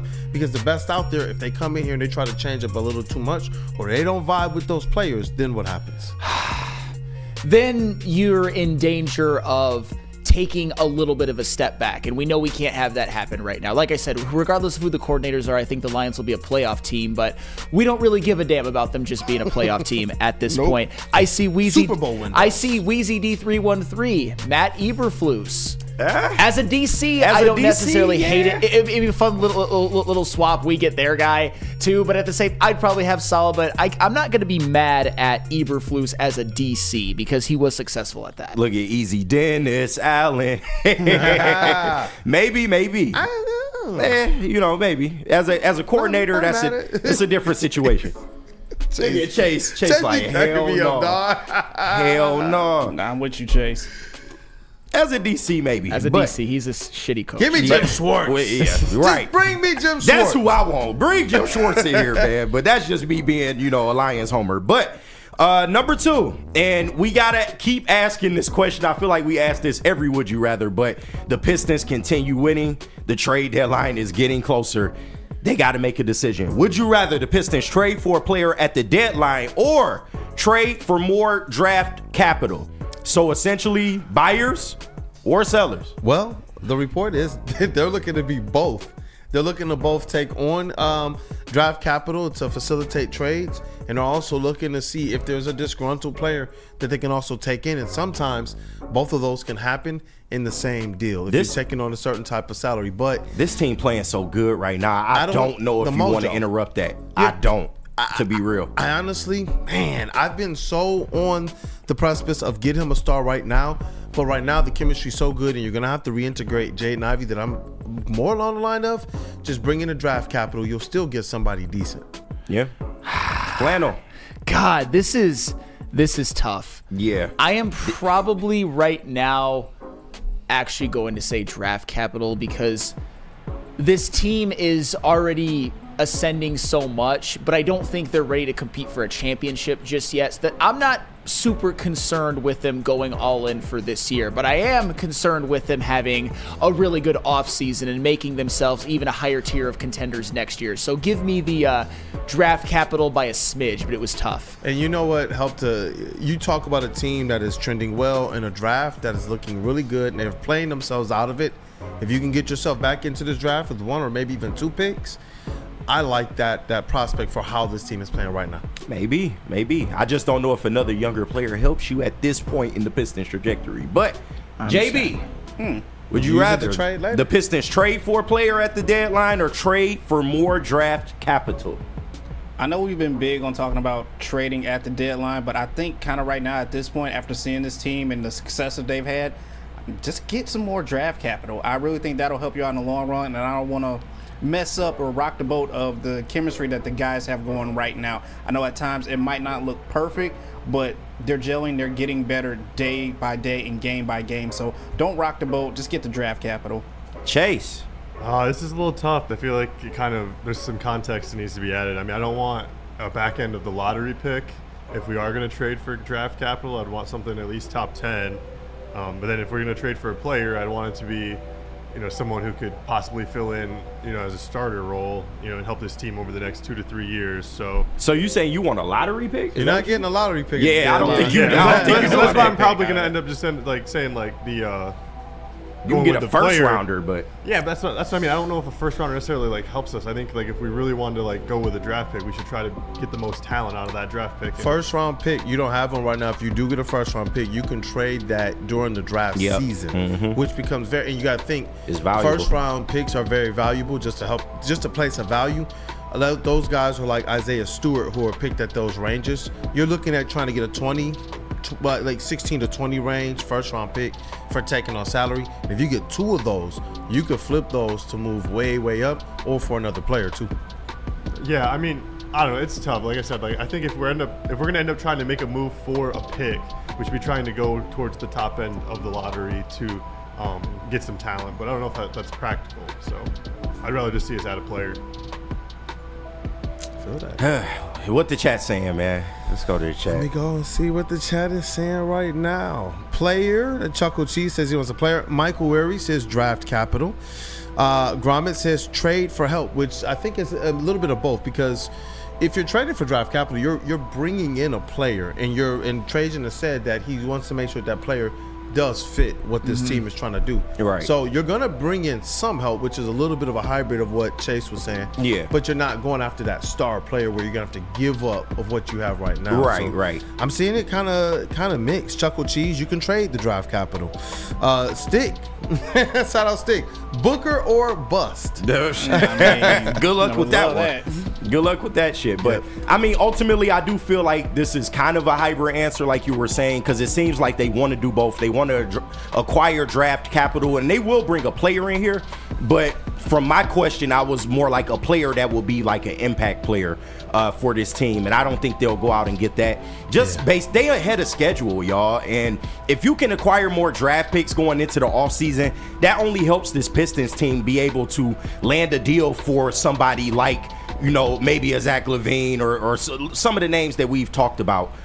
So I think the Pistons need to just stay steady on the ship right now. Maybe go get some more draft capital to help you in the offseason. And one more thing here. You get the draft capital. I'm for him being here, but the best time if you were going to trade him, if it's not, it's during the draft season, where teams have more cap space. Yeah. That's where you can attach a first round pick with the Tobias Harris and get an impact player because of the cap space that he's going to take up, the type of player that he's generally going to be associated with being, and you're attaching a first round pick. So during that time of the season is when I would absolutely love for the Pistons to make that move. But if they have no first round draft picks, they take themselves out of a lot that they can do during the offseason. Hey, you always forget about that. They don't have any first round draft picks. Well, let's take a break and then finish up would you rather. Tell us about Caesars, JB. Oh, for sure. I got you. Give me 1 second. I got to switch the cameras, actually. Bam. All right. Sweet. Let me tell you about Caesars Sportsbook, the official sportsbook of us here at Woodward Sports. Scan that QR code on screen. Use code word Woodward1000. You can deposit up to $1,000, but all you have to do is place a $20 bet, and if it doesn't hit, they'll throw it right back into your account with no questions asked. It's the official sportsbook of us here at Woodward Sports. Like I said, scan that QR code. Use code word Woodward1000 and make some money today. How do people feel about getting a Planet Fitness membership for $15 a month? How do they like working out in the clean and spacious gym that's filled with equipment for every workout? And how about free fitness training in the judgment-free zone that leaves them feeling energized all day long? Join Planet Fitness today with the free PF app, online or in club, and start getting that big fitness energy for $15 a month. Big injuries, big news. Twice a week, Dr. Jeff Pierce from Michigan Sports and Spine joins Woodward Sports Network for the Injury Insider Report. Big D Energy Tuesdays at noon, and Ermanni and Edwards with Maz Thursdays at 3:30. Get expert analysis and in-depth breakdowns on the latest sports injuries from the man trusted by top athletes in the community, like D-Mac. Whether it's the Lions, Pistons, Tigers, or Red Wings, Dr. Pierce talks us through it all. Don't miss the Injury Insider Report with Dr. Jeff Pierce. Pierce, your go-to source for understanding the impact of injuries on the games and players we love. Only on Woodward Sports Network. Scan the QR code on the screen or go to MichiganSportsandSpine.com to see if Dr. Jeff Pierce can help you. Stop searching for a vehicle and start finding one. Les Stanford Chevrolet Cadillac makes it easy. We harness the power of multiple dealerships and own the biggest selection of GM brands in the area to get you the car you need. With the Les Stanford Group, you'll have access to 4 different dealerships, providing you with more makes, more models, and more choices. We're connected to more than 1,000 vehicles. And with so many high-quality CPO vehicles available, you'll find new car quality at pre-owned prices. You can start and end your search at lesstanford.com today.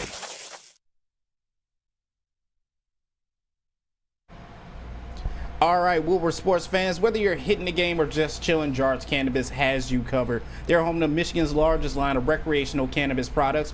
27 locations across the state, 9 alone in Metro Detroit. So you know there's always one nearby. And don't fear, because if you live in Grand Rapids, Madison Heights, or Milan, Michigan, stores are coming your way very, very soon. It's Jars Cannabis. I know you want to get high.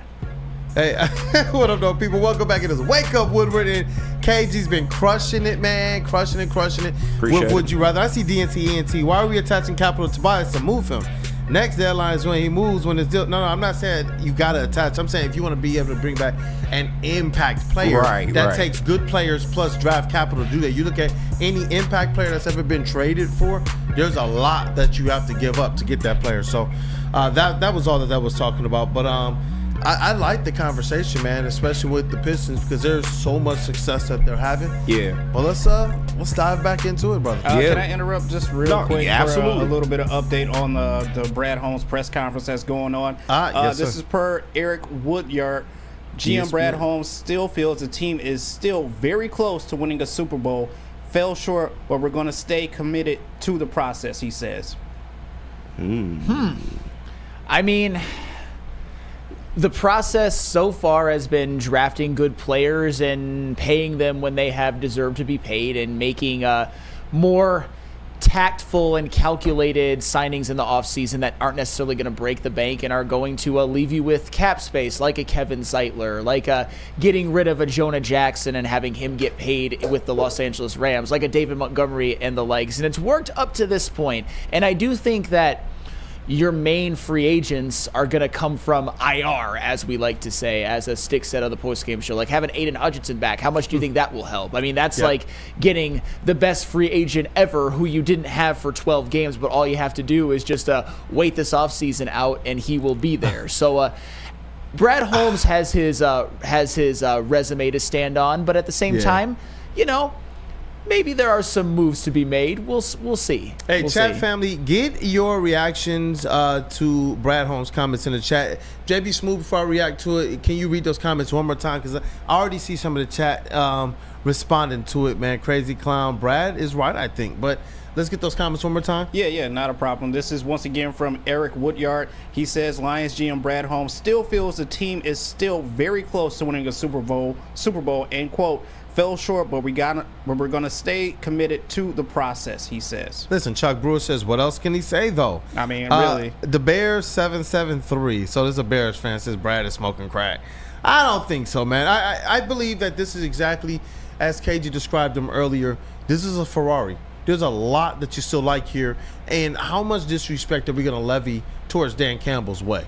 Like, the one thing I've never been shaken about the future of this organization, because its primary leaders are still here. Yeah. There was once upon a time when it was just Dan Campbell, even before there was a Brad Holmes. So as long as you got that battery together with this front office and ownership group, then I'm not going to sit here and act like we just lost Dan Campbell, because Aaron Glenn and Ben Johnson, who largely you hear a lot of fans at times complain about, have gotten rightfully head coaching jobs. Yeah. And there's another quote once again from Eric Woodyard. Lions GM Brad Holmes feels the pieces are still in place to win a title. Quote, I don't really feel walls closing or a window, he says. So he still has hopes open, and door's not closed. I mean, I can't blame him. This is the first official year of the window, quote. If you want to count last year, yeah, but that was them essentially playing with house money as we all deemed it last year. They got a little further than we thought they would get and achieved a lot. But this was the first official year that you are a Super Bowl favorite contender by everybody in terms of national media and local. So I can't blame them for that. I think it's still early in the process, but I do feel like they need to take advantage while the iron is hot. Yep. They've got the pieces for sure, assuming everybody comes back healthy. They've got a task ahead, which is replacing a lot of the coaching staff. At this point, I'm still confident that they will be able to do so, at least to the point where they can pretty much maintain their stranglehold of the NFC North. But like I said before, the key test is whether or not they can really take advantage of the Super Bowl window and actually win a playoff game, get to the Super Bowl, and ultimately win it. But I will also say this, and I said this on Monday, and I will say it again, and it doesn't matter. I'm just giving this for context and hope for next year. I do think the Lions would have won the Super Bowl if they had Aiden Hutchinson, Carlton Davis, and Aleem McNeil. We don't care about ifs. We don't live in fantasy land, but I'm talking about for next year, even if Carlton Davis might not necessarily be there. Aiden Hutchinson at least will, and he will make a huge difference. And on the speaking of pass rushers, too, he had a comment about that as well. Oh. Yeah, this is from Justin Rogers. He said, ask if pass rush needs to get better. Holmes countered, when you're down 5 defensive ends, he doesn't know who has a 6th, 7th, or 8th guy at that position that is as effective as the top of the depth chart. Hey, and I was just about to say, on the flip side of is it the personnel or is it the coaching, when we were trying to figure out what was up with Aaron Glenn?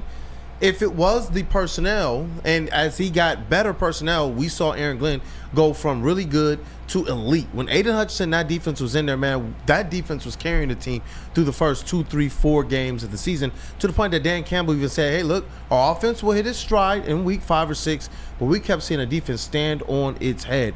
And that's where I continue to say I'm very, very confident. Brad Holmes was a part of the personnel that Aaron Glenn was able to utilize for at least 4 or 5 games. And then you talk about the depth pieces, continuing to go out there and make sure that when one went down, another one could stand up. That was Brad Holmes. You're not going to see teams, knock on wood, get decimated the way the Lions did every single year. Not the same team every single year. So with the hope of going into next season with our horses back in the stable and knowing that Brad Holmes, through the draft and free agency, has consistently drafted the people that we look at right now and say, we got some dogs. That's because of Brad Holmes.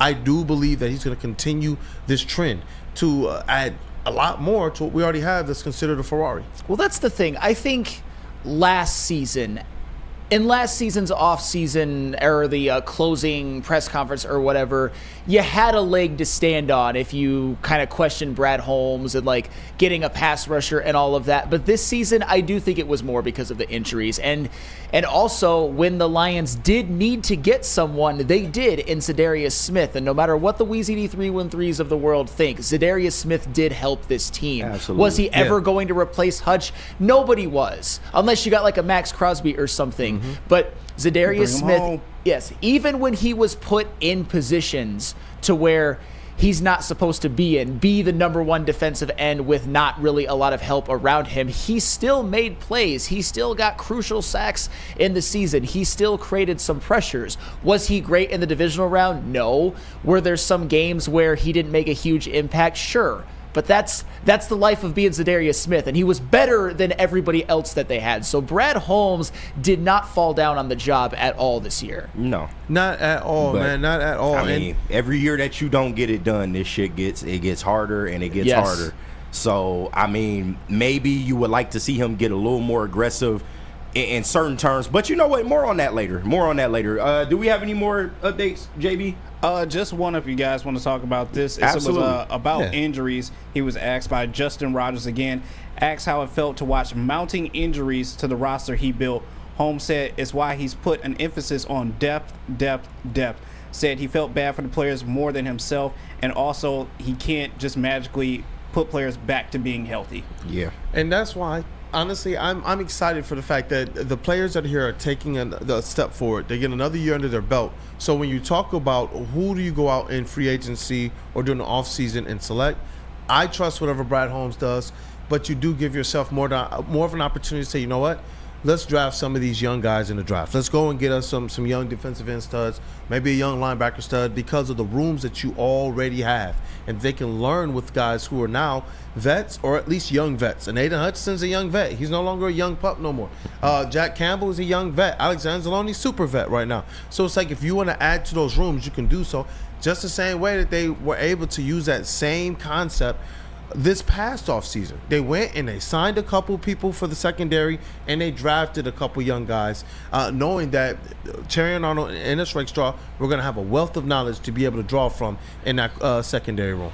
Well, and that's why this season I put zero blame on what happened on Brad Holmes. What we were asking the Lions to do. And I get it, they were 15-2, and I get it, they were the 1 seed. And this isn't me making excuses, because I also wasn't here to pick the Lions to win by 20, because I didn't. I'm just going to say this. What we were asking the Lions to do was something that was pretty much unprecedented.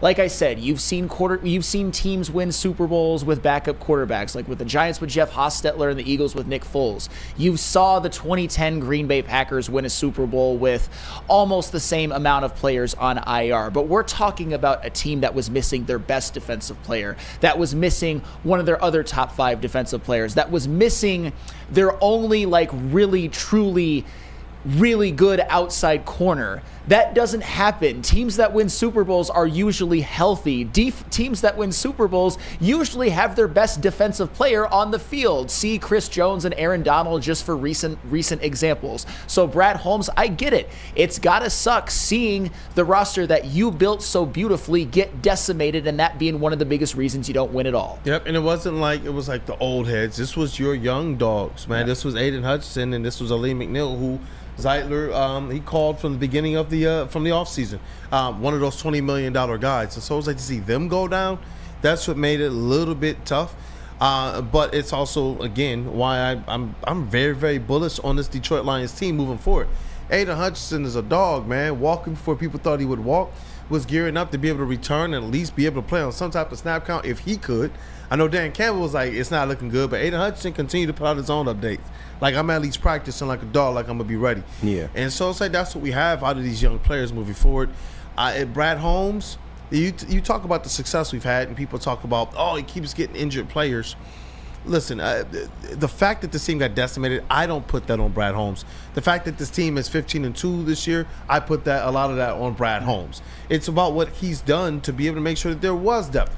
You just knock on wood, but nobody believed that you were going to get an injury like that to Aiden Hutchinson. Yeah, and if you want to put something on Brad Holmes, maybe the Davenport signing, because I see that from WeezyD313. I will give you that. The Davenport signing, he was always an injured player. He had never really played a healthy season. Yep. Even when he was healthy, he was kind of up and down. You saw him make an impact in the Rams game for sure, but at the same time, Marcus Davenport going down was not the most surprising thing in the world. And Carlton Davis was also pretty injury prone, but Carlton Davis gave you 13 games. Yeah, I was about to say he played most of the season. And it was his jaw. It wasn't like it was some type of recurring injury. Yeah. Right. If there's one thing you can blame Brad Holmes on, is the Marcus Davenport signing was bad.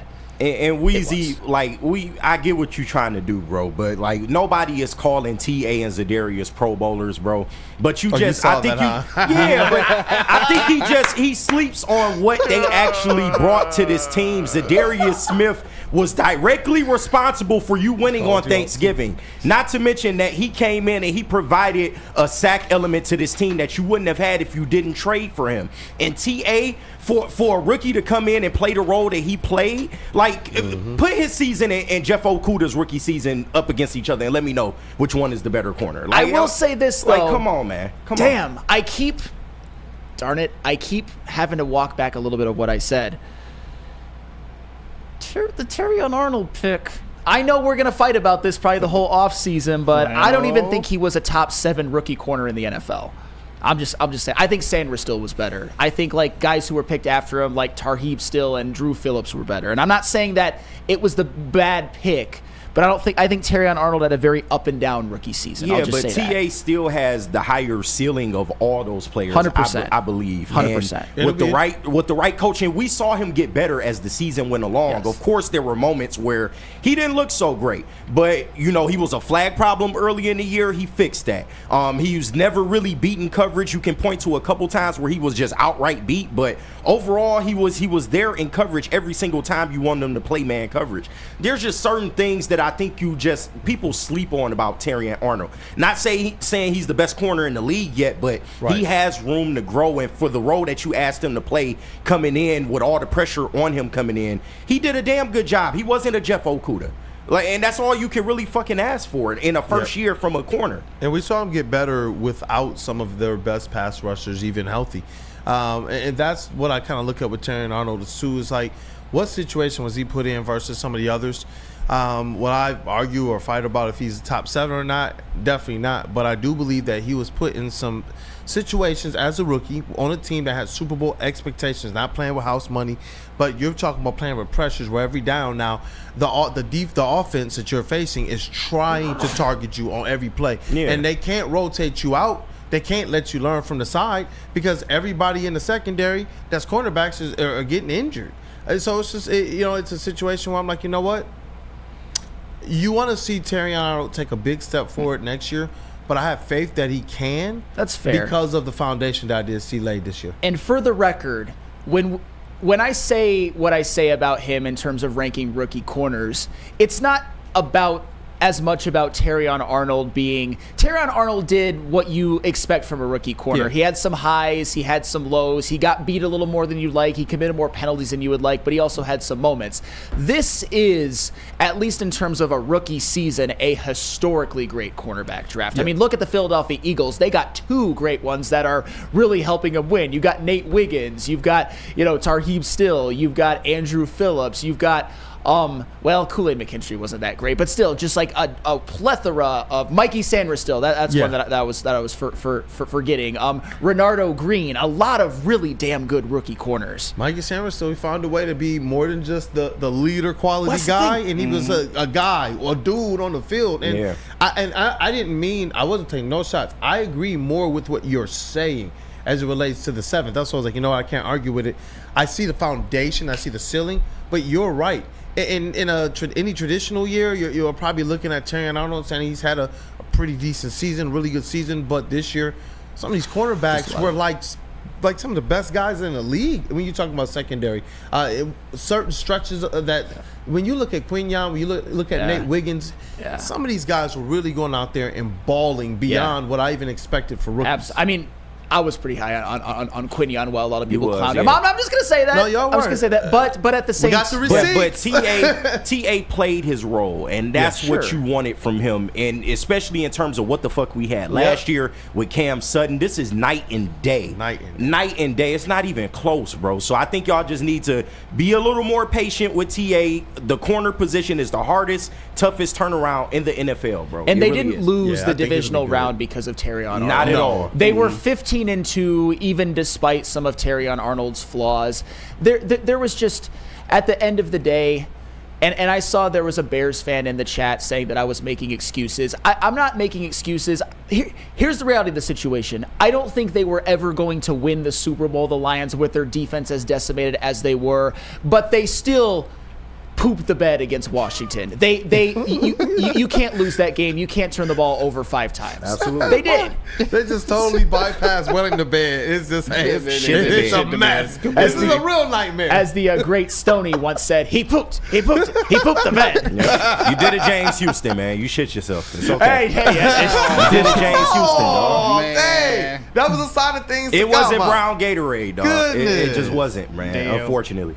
Man, and I'm seeing people in the chat right now, they are upset that we didn't draft a defensive end last year, man. People, they obviously saw the type of season and the impact that a guy like Jared Verse had. That's the guy we covered here during the draft cycle. That's the guy I wanted. And I'm seeing it, man. That's where, going into this draft, I'm hoping that there's a couple guys on that defensive line that they can target. When you look at what it did for them to have a Christian Mahogany here on the offensive line, I'm really hoping that this is a season where they can start to draft those types of guys for the defensive side. How does Jack Sawyer sound? I saw you over there smirking. I'm I'm not. He's a damn good player, though. We got to give him credit. I love it. It's so weird how like we've had to change our opinion about Jack Sawyer over these last 4 weeks, and it's true. But also like, question is, I think we're gonna be having this discussion, and hell, the Lions might not target either, or they might not draft either. Would you rather have Jack Sawyer or Josiah Stewart? We'll see. There's a lot that has to play out before that all happens. But yeah, at edge rusher, it always seems like it's a priority, and it always seems like besides the Aiden Hutchinson, you can never it's have a little enough. bit of a disappointment when it comes to the draft. And guess what? You get a pass rush, your secondary will be that much better. Yeah, I mean, remember just the other day talking about more defensive linemen and defensive ends. Our girl Tabitha called in and she talked about Nick Scorton on Texas A&M, and on our socials yesterday there was just a mock post with Nick Scorton projected to end up falling to the Lions, I think 28th. So that's pick. Yeah, exactly. Yeah, that's pick. Woo, what up, though, JB Smooth, man? You keeping us updated? Yeah, there's a couple more quotes I'll run through for you guys. Let's go to break. Yeah. Let's go to break first, and then we'll and then get back run to through all this right now. What do we got? Me for Les Stanford. Yeah. Yes. This read. Shout out Les Stanford, but it's a mouthful. New year, new you. How about a new car? Les Stanford Buick GMC is here for you. Get a 2025 Hummer EV SUT for 24 months with 10,000 miles a year. For only $699 per month, or just a $1,999 down payment. Wow. Or a 2025 GMC Sierra 1500 Crew Cab, 24 months with 10,000 miles a year for only $359 per month. No way. Way. Sign and drive. No down payment required. GM discount required for both. Get to Les Stanford today or click on the QR code on the screen and check out our massive inventory. Les Stanford Buick at GMC, lesstanford.com. How do people feel about getting a Planet Fitness membership for $15 a month? How do they like working out in a clean and spacious gym that's filled with equipment for every workout? And how about free fitness training in the judgment-free zone that leaves them feeling energized all day long? Join Planet Fitness today with the free PF app, online or in club, and start getting that big fitness energy for $15 a month. Love Woodward Sports? Love wearing clothes? Then you should be wearing Woodward Sports clothes. Check out our full line of merch at woodwardsports.com. Just click on shop. We have all your favorite designs, like Dan Campbell kneecaps, Woodward golf, and of course, our own logoed out merchandise. Men, women, infants, kids, all love Woodward Sports. Impress your friends. Impress your boss. Impress your dog. Buy Woodward Sports merch today. Feldman Chevrolet, Michigan's #1 Chevy dealer, is kicking off the game with the best prices on all cars, trucks, and SUVs, like this 2024 Silverado for just $296 a month, or this 2025 Equinox for as low as $371 a month. Our locations in Novi, Highland, New Hudson, Livonia, and Lansing means we have the perfect Chevy right in your backyard. Get the home team advantage every day at Feldman Chevrolet, Michigan's #1 Chevy dealer.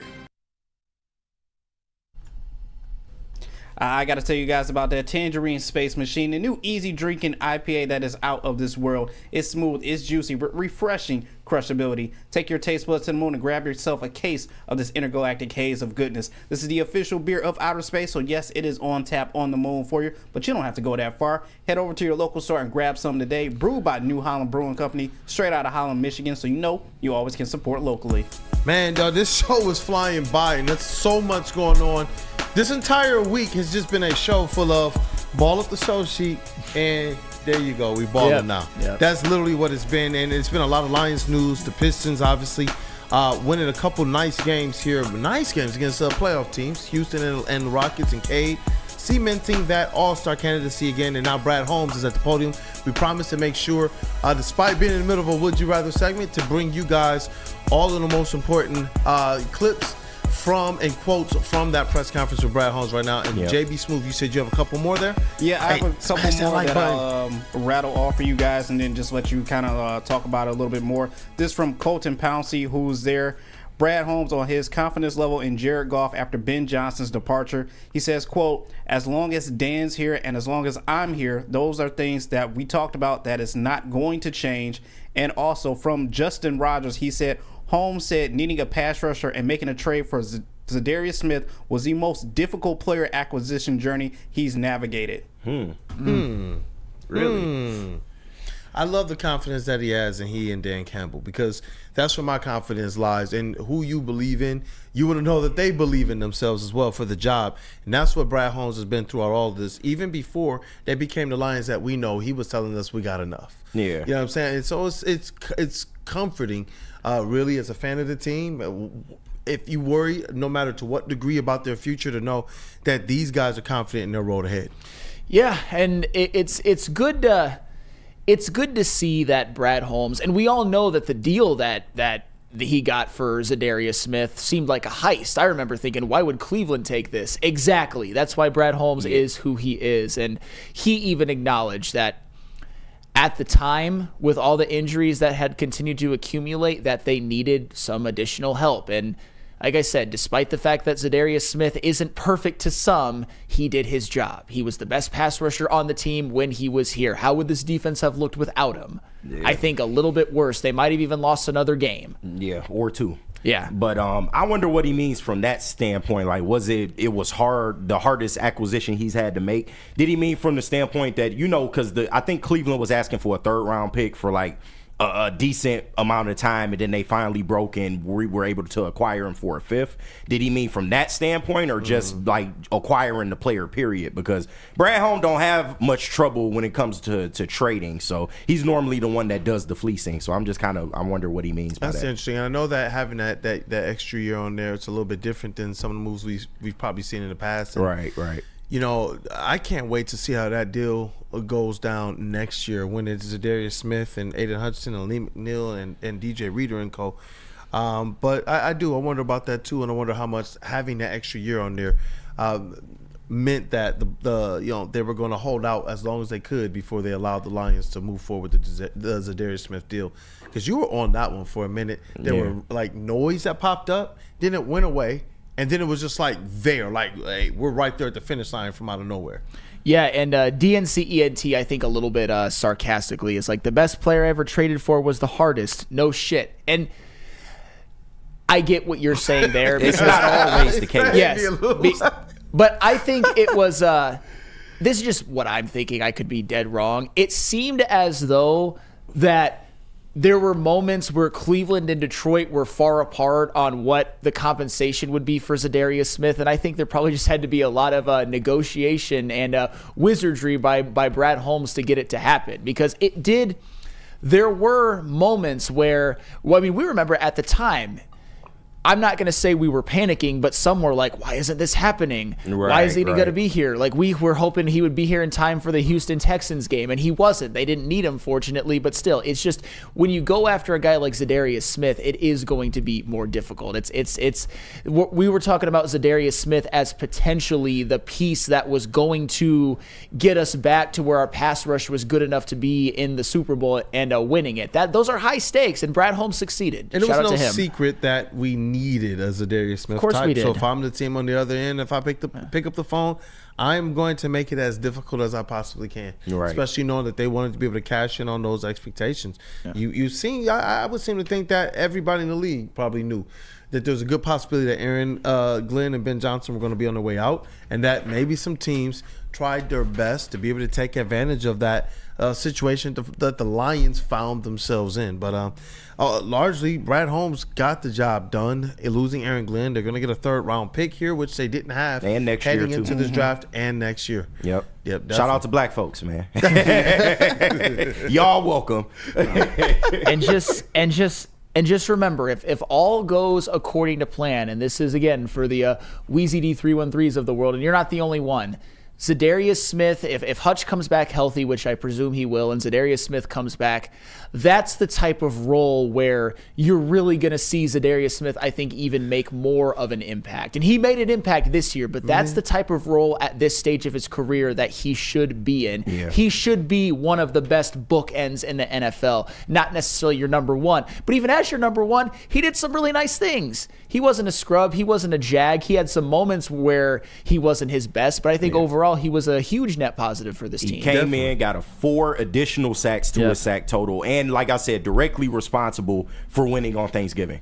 Yeah, because if he doesn't get that sack and they send Chicago into a tailspin, we don't win that game. And we continue to show not just the pressures, but also the quarterback hits as well, which he continued to find himself as being a part of one of those team leads week after week. And Weezy D 3-1-3.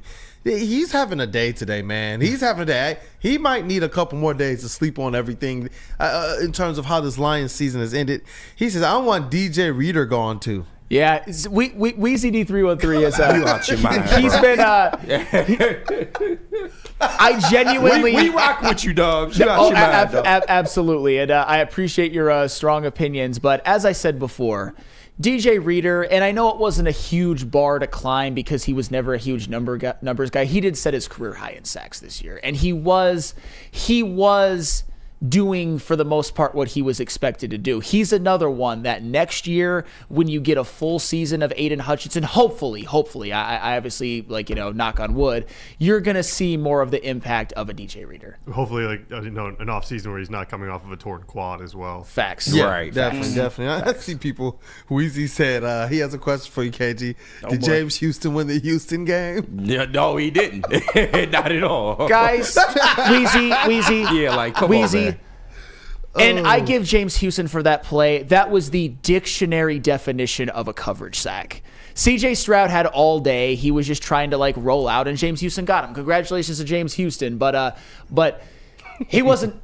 That's a weird hill to die on. It is. The James Houston one. And JB, I know you probably have some more quotes. But hold on. Should we say hello to some friends just really quickly, and then we don't even have to go to a full break, and then you can kind of read off those quotes? Yeah, definitely we can. I can tell them about Soroki's real quick, and then Feldman. Feldman, let's do that because we got some more Brad Holmes quotes on the way that we got to react to. All right, I got you. Soroki's Crispy Chicken and Pizza has their new limited time offer right now. They're debuting their fresh signature flavored wings. Grab your friends, order a New York style pizza, and add some wings onto that order as well. They got 7 different flavors, and if you don't have time to go and order in store, you can always order online at Sorokis.com. Absolutely, and then of course you got to go to Feldman. Since 1996, Feldman Automotive has been driven to provide a fast, convenient, and first-class car buying experience called the Feldman Advantage. With 18 locations, there's a Feldman dealership in your backyard. Visit FeldmanAuto.com to find the location nearest you. Feldman Chevrolet, Detroit's #1 Chevy dealer. Hey, so tell us what Mr. Brad Holmes is talking about right now, JB Smooth. Oh, definitely. I got you. Short and sweet press conference is over right now, but just some off-season acquisitions that he was talking about. One from Eric Woodyard. He said Holmes was impressed with Kevin Zeitler this season, says they've had conversations with him this offseason and will, quote, see where that goes. Also from Justin Rogers, he said Holmes said the team got very good contributions from Carlton Davis, but no intense diagnose on a new deal at this time. And finally from Justin Rogers as well, Holmes said Kirby Joseph extension is on the docket to be explored this offseason. Yeah, those are the questions that the Lions are going to have to ask. And one of the things when we talk about the offensive line, when we talk about Kevin Zeitler, is that he had such a great regular season. He really was, dominant at times, but what a kick in the nuts it was that Kevin Zeitler, his calling card, even more than his play, was that he was one of the most durable players in the National Football League. Right. And he's out in the divisional round. It got him, man. Yeah, it even got him. Goodness gracious. It's unfortunate. And it got Carlton Davis, who unfortunately has had more of an injury history. I think he played the best ball of his life this year, but I wonder what a new Carlton Davis contract is going to cost, because when you play the best you ever had, he might be asking for a bag. I'll just say that. Dre's like, to explore, you better sign him. Talking about Kirby.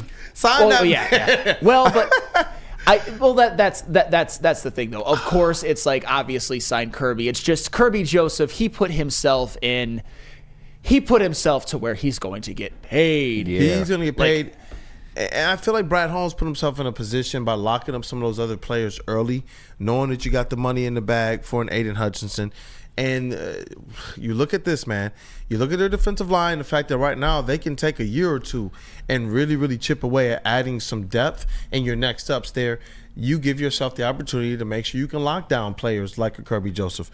I was hoping we could see Ife Melifonwu prove to be someone that you want to lock up long term. He gone. Yeah. Unfortunately, I'm not trying to be a dick, but he's everything he brought to the table. Yeah. It's sad that he got injured a couple times. Yeah. He had some big moments, but Kirby Joseph is one of those guys, along with the moves that Brad Holmes has been doing to work this cap sheet. It's a situation where you can afford to give Kirby the bag if you want to. Yeah, and this is where it gets hard though, because some of the players that took a little longer in their development to finally pop on, your Derek Barnes, your Ife Melifonwus, your Levi Onwuzurike's, are you really holding on to them long term? And this is where I say Brad Holmes is facing probably the most adversity that he's faced so far in this era, because you got to make some tough decisions in terms of depth. And like I said, your new DC coming in, he might have a total philosophy change in terms of the players he values for his system. So that's going to play a role in what players stay or go to. So. It's gonna be hard. I see a couple questions in here. You know what? Because you did read the Feldman ad. We'll do a couple Feldman mailbag questions. And I saw, where is it at? WCD313 said Asar is better than Amon. But he said, Kool-Aid, if I think Asar is better than Amon, is that some wild take or am I cooking? I'm an eye test guy. And I'll tell you this. When we went through our draft coverage, we were able to speak to someone who actually played with Asar Thompson and some people who were kind of around their situation with Overtime Elite as well. And they said this, at the very least, that Asar Thompson, up to that point, he was the gym rat. He was the one that he's sleeping in the gym. There was no minutes off. Versus Amon Thompson, who was gifted and got to showcase a little bit more because Asar was the playmaker and Amon was the finisher for the team. So it just kind of naturally looked like Amon was going to be that guy early on, but Asar on both ends of the court, he's looking next level special, man. I hope his potential is able to be realized. Weezy, it's funny because there are levels of opinions, and there's some that I completely disagree with, and there's some that I disagree with slightly, but I'm not mad at it. I think Amon, he gets more usage, obviously. I think he's a little bit more of a polished offensive player at this point. I still would put him above Asar in terms of ranking NBA players, but I'll tell you this, moving forward, I'm really effing happy Asar Thompson is on my team. Definitely. I'll just say that. Yep. And you got to give credit to both of them because they are both really showing out this year. Both really, really good. And part of me is just like, is there some crazy, crazy world where Asar convinces Amon, you know what, Detroit's not so bad. But Randall Smalls, Feldman Mailbag, that's my backup Devin Booker trade. I see. That's my give me Amon Thompson if we don't get Booker. I would love it. I would love it. I would love that. Would be fire.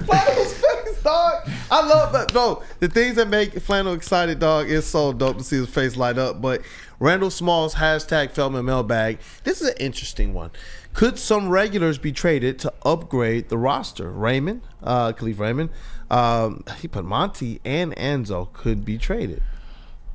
I mean, are there any regulars that you see Monty, they would depart with? Monty and Enzo ain't the craziest things in the world. I don't think you'll get a lot of value for Khalif, even as amazing as he is a special teams player. I just don't see him getting much value out there. But Enzo and Monty, I could see maybe a deal. But Brad Holmes don't strike me as the type of guy that would trade those said players. Yeah, no, I see that. Yeah.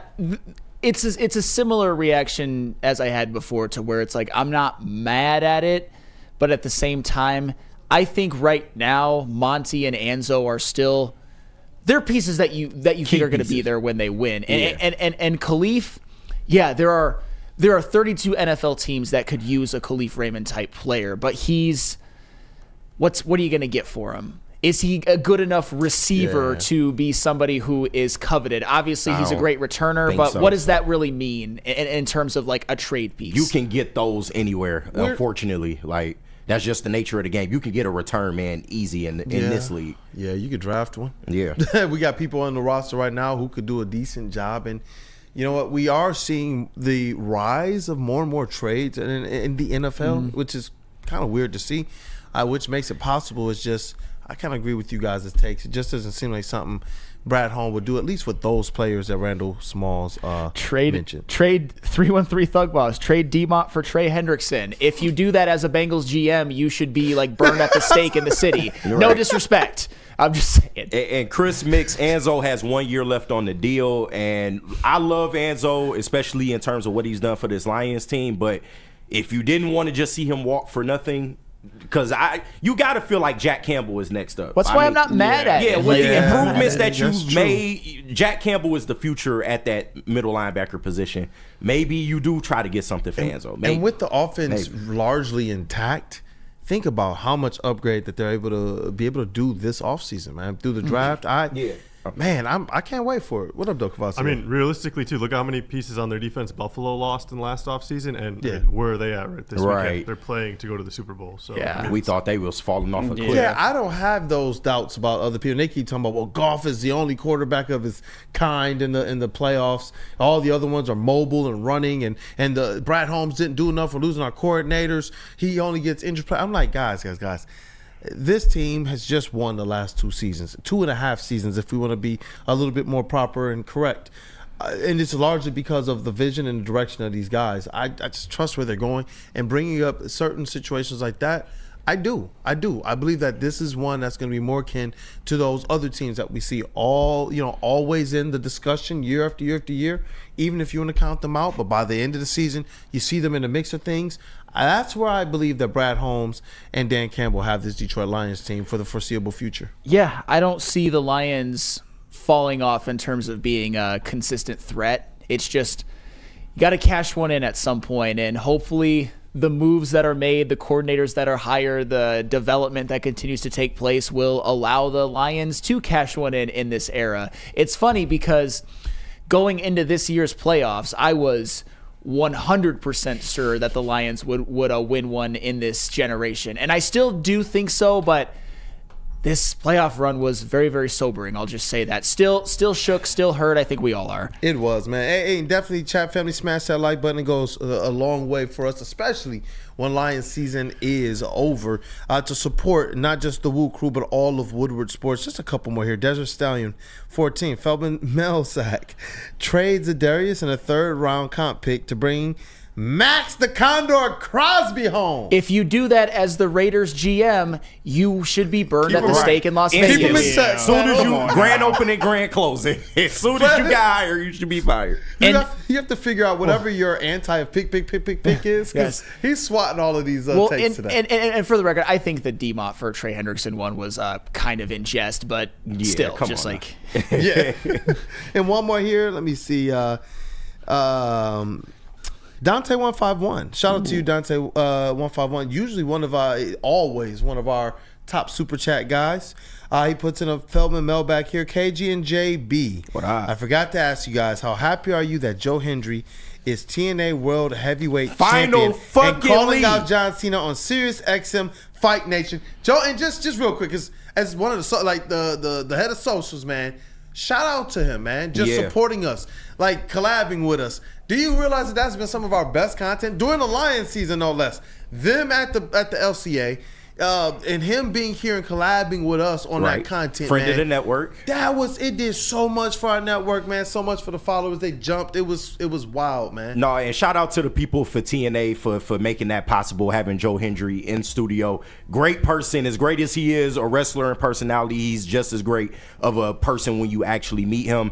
And I thought he should have won at Bound for Glory. You know, me and you went to Bound for Glory, and that crowd was just so on fire that night, bro. The Wayne State Fieldhouse was packed. Those fans were hungry for it, and they didn't give it to us, man. But shout out to Joe Hendry finally getting over the hump, becoming TNA World Champion, beating Nick Nemeth, who was a very good champion for them. But I'm looking forward to the Joe Hendry era in TNA, especially now that they got this deal with WWE and the NXT people will be coming over and the TNA people will be going to NXT. I'm really excited for what this means in terms of matchups for him. I think he'll be a great champion, and they should keep the belt on him for a decent amount of time. Man, y'all gonna have to find a way to get him on Woodward ringside, huh, JB? I would love that. I hope so. I would love that, man. A shout out to Joe Hendry, friend of the network as well too. Thanks for hopping on our show and just being cool with us as well too. Shout out to TNA for letting us go to Bound for Glory. KG, he probably should have won at Bound for Glory. I agree with that too. We was the whole that place crowd was electric. Fire. Like, I don't know what was going on at this TNA Genesis event, but I mean, I'm happy for him. I'm happy that he won. I'm still not that big a fan of him. I don't believe in Joe Hendry, but that's just me. You lost your damn mind. And I'll say this right now, Joe, you don't want that smoke with John. I'm telling you right now, you don't want that smoke with Cena. Just wave your hands from side to side and say that's not you gonna believe happen. in Joe Hendry. That's not gonna happen. I love it, dog. Woodward ringside. February 3rd is the tentative that we're aiming for some of this new content. He teasing the date. We got to tease the date. We're going to be like Kanye, keep pushing the dates back? Like, this one is it, man. Hey, I can't wait to bring this new content. Obviously, we were wishing we could introduce it alongside the Lions season, but we got the perfect pick-me-up, and it's all this new content that is coming to the network. And one more super chat. Dante151 he just lobbed another one into the chat, Cade the Duran style. $9.99. Also, when will you guys be getting rid of that Ben Johnson emote and put something fun? We got to get rid of that. F that Judas, Ben Johnson. Also, no one is that stupid to do that deal for the Raiders or the Bengals. There's a certain thing that Spetty posted on social media that if we put that emote in there, you guys know what I'm talking about. Should I? I'll leave it. Yeah. Too far, maybe. Nope. There we go. Voice of reason says no, so no. Judas Ben Johnson. Is that the show, guys? Osama Ben Johnson. We've got. You know what? We probably got to finish. Thank you, KG. Yeah. Thank you, KG. But. JB, we got some reads to take care of before we sign off, correct? No, we're good actually. Okay. Oh wait, no, Mark White is our only read before we get out of here. Hey, Mark White, Mark White, dreaming of a new home but feeling the financial pinch? Mark White and Associates, your trusted real estate experts, are here to help. Mark White and his team will pay up to $5,000 of your closing costs. That's right, I said $5,000. Call Mark White Associates today at 248-290-8242 or visit them at markwhitesells.com. Again, call Mark White today at 248-290-8242 to make your dreams come true. Hey, Bridget Dyer, I see you in the chat. It says, great conversations today, guys. That was really, really dope, especially today. We had Would You Rather, and save some of those. KG will I got you. Revisit. I had some even more difficult ones coming up. So. Yeah, but look, man, Uncle Neil hit us up and was like, look, y'all know that press conference is there, and we wanted to make sure we're going to do that. If there's something like that happening, we will make sure that we break and we get it for you guys. Kamasi and Chase got something for you, though. Let's get this thing broken down. Oh my goodness. No. What is that, Chase? What is that? I'll show you off camera. Bet. There's a reason I put my computer off to the side. Listen, the bonus content's on the way. No, that's a fact. If you want the bonus content, subscribe. That's probably not even safe for the bonus content. No. Woo! You know what? What is show 6 seed Pistons victory shade on? We got the K Cunningham K Crusader shirt on. $1.99 super chat. Did you see Spinny call Ben Johnson a vampire? Goodness gracious, man. I did not see that, man. But I'm loving the chat right now. I'm seeing all the FTPs, FTVs, FTBs in the chat. FBJ. I'm seeing it, man. Hey, more super chats. The real K77 $4.99 super chat. My dog. Appreciate the content, fellas. Thank you guys so shout much. Out K, man. That's my dog. Thank you, man. Hey, shout out K Cunningham, man. Hey, and shout out to the chat family. As always, you guys are the most important part of this.